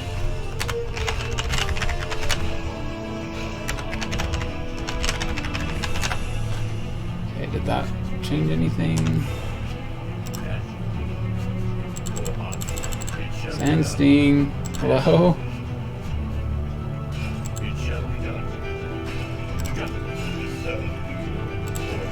Oh my gosh.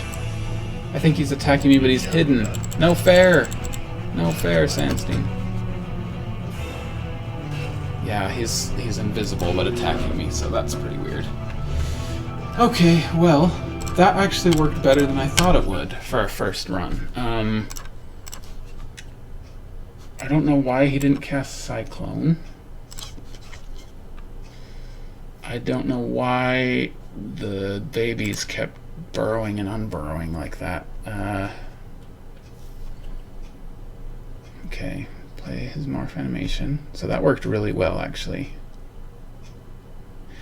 Okay, you know what? For now, let's disable these Cyclone things. Instead, let's just make Sandstone invulnerable.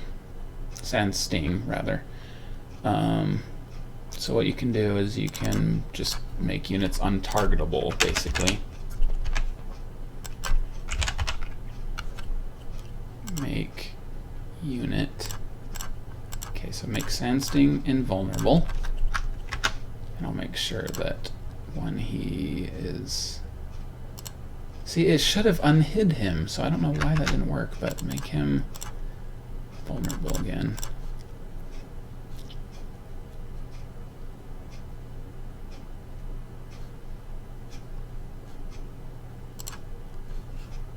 Did I turn it on? First, before anything else, I need to make sure I fix this parry up here. I named it Shadow Strike. Whoops. Okay. And I'm just going to get rid of this guy because he's problematic with his reincarnation ability.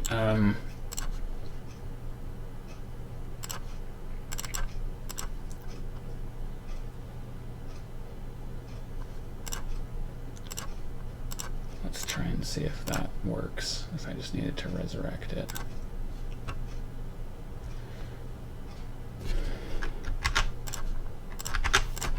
Maybe that was the only problem, I don't know. Okay, so he burrowed, which was fine, and then the babies came out, which worked way better than I thought it was. That was really cool. They unburrowed. And then, why didn't they just attack? Maybe I just need to wait a little bit. Alright.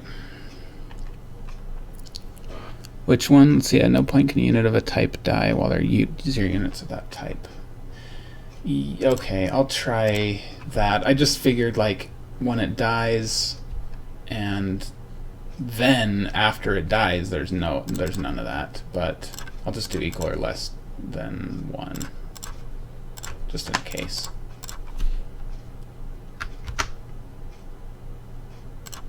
And maybe that's why maybe that's why this didn't work either. That's a good point. Less than or equal to 1. Alright, let's try that.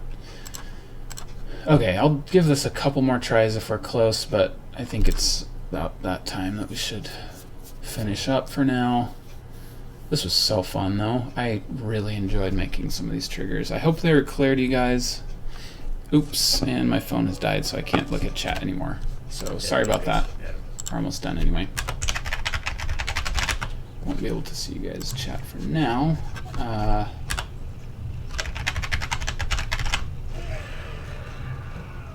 Still didn't work. Okay. Whatever. Let's just stick with the program here. Okay, here we go. Here it comes. His collision is way too small. Like, I'm just like under him attacking him. He needs to be a bigger circle. So, okay, cool. So I can't attack him until he goes. He burrows. The babies come out. And then they go down. I do not know why. Stop it, you little weasels. Okay, there he comes out again. So we can at least... So something's working, but... Okay, there he goes again. Goes to burrow.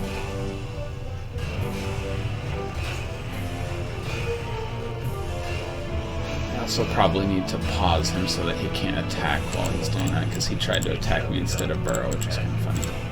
Strike the great engine.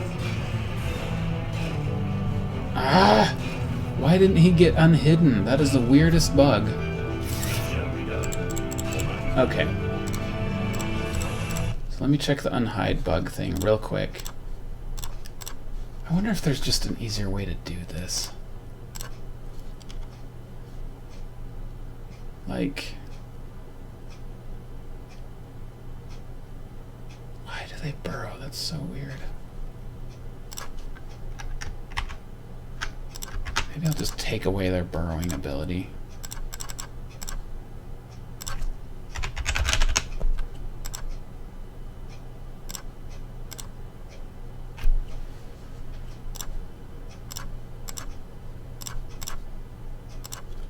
Ability.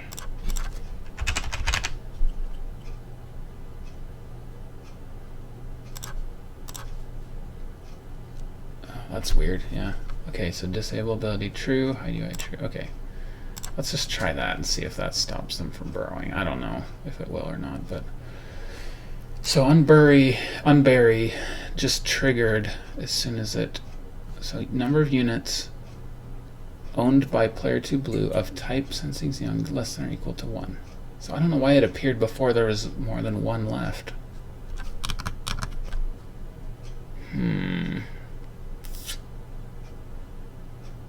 Maybe it was because they weren't burrowed. That might be the problem.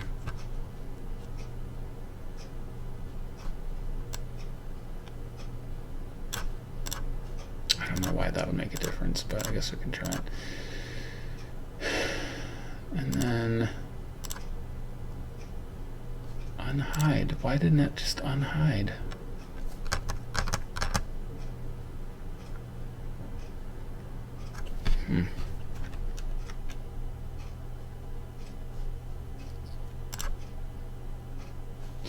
Whatever, let's just try one more time. I also don't know why the bridge isn't coming back to life, but whatever. Okay, last time and then we'll call it a night.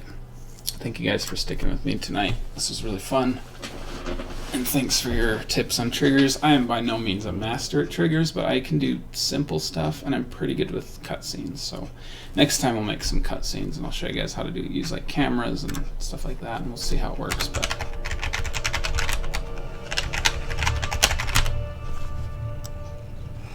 so weird that that doesn't happen, but whatever. Okay. On guard, Sandstein.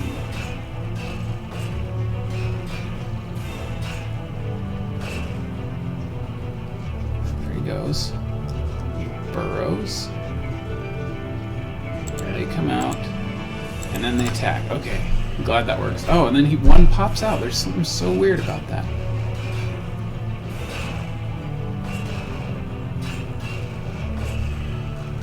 Okay, there he goes again. This is so cool though, because I mean, okay, there he is again. Okay, cool. This is working out pretty well actually. Start like burning them, see if that helps. It's kind of fun to fight like with them attacking me too though, so I don't know. Okay, this is last batch of babies, and then he should die. Here we go. Nice. Oh, now it comes up. Okay, there must be something with the triggering mechanism for that one, but that was pretty cool, guys. Oh no! Oh my gosh, I love triggers. So funny. Okay, that was not bad. And yeah, so when... yeah, I don't know why that's not working, and I don't know why it triggers with the babies and stuff, but I can look into that. Overall, that was pretty freaking awesome. That felt much more like... there are just not very many boss battles at all in the campaigns on Warcraft 3 that are like that, you know, with the, like, different stages sort of thing. It's just hack till they die, especially like the Forgotten one on you know, whatever it's called, the Undead campaign on Frozen Throne. Worst boss battle ever. Like, he's immune to magic, so you just hack at him until he dies. It's so lame, but like that was a fun battle. Once I fix this up a little bit, I think this will be really fun. Yeah,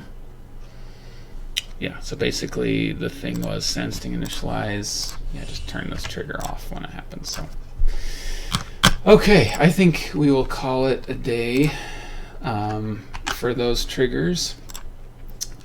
Super fun, you guys. That was a fun stream. Thanks for tuning in. I hope you enjoyed that. I really enjoyed it. Yeah, that was really fun. And next time we'll start looking at cutscenes. I might add like a poll or just like a discussion thing in the community tab for anybody who wants any other triggers they want me to look at next time, maybe, or any questions they have about triggers. I can't answer everyone, obviously, but I think that will, I don't know, I can definitely talk more about that if you guys want me to, because there's so many more triggers that you can do. We might, who knows, maybe I'll make another stream like about like more advanced triggers like leaderboards or something like that. I don't know, but I hope that at least kind of gave you guys a taste of what triggers are worth and what scope they can make. So we made some pretty cool stuff, especially that boss battle. I'm really excited for that. So okay, have a good night, and I'll see you guys next time.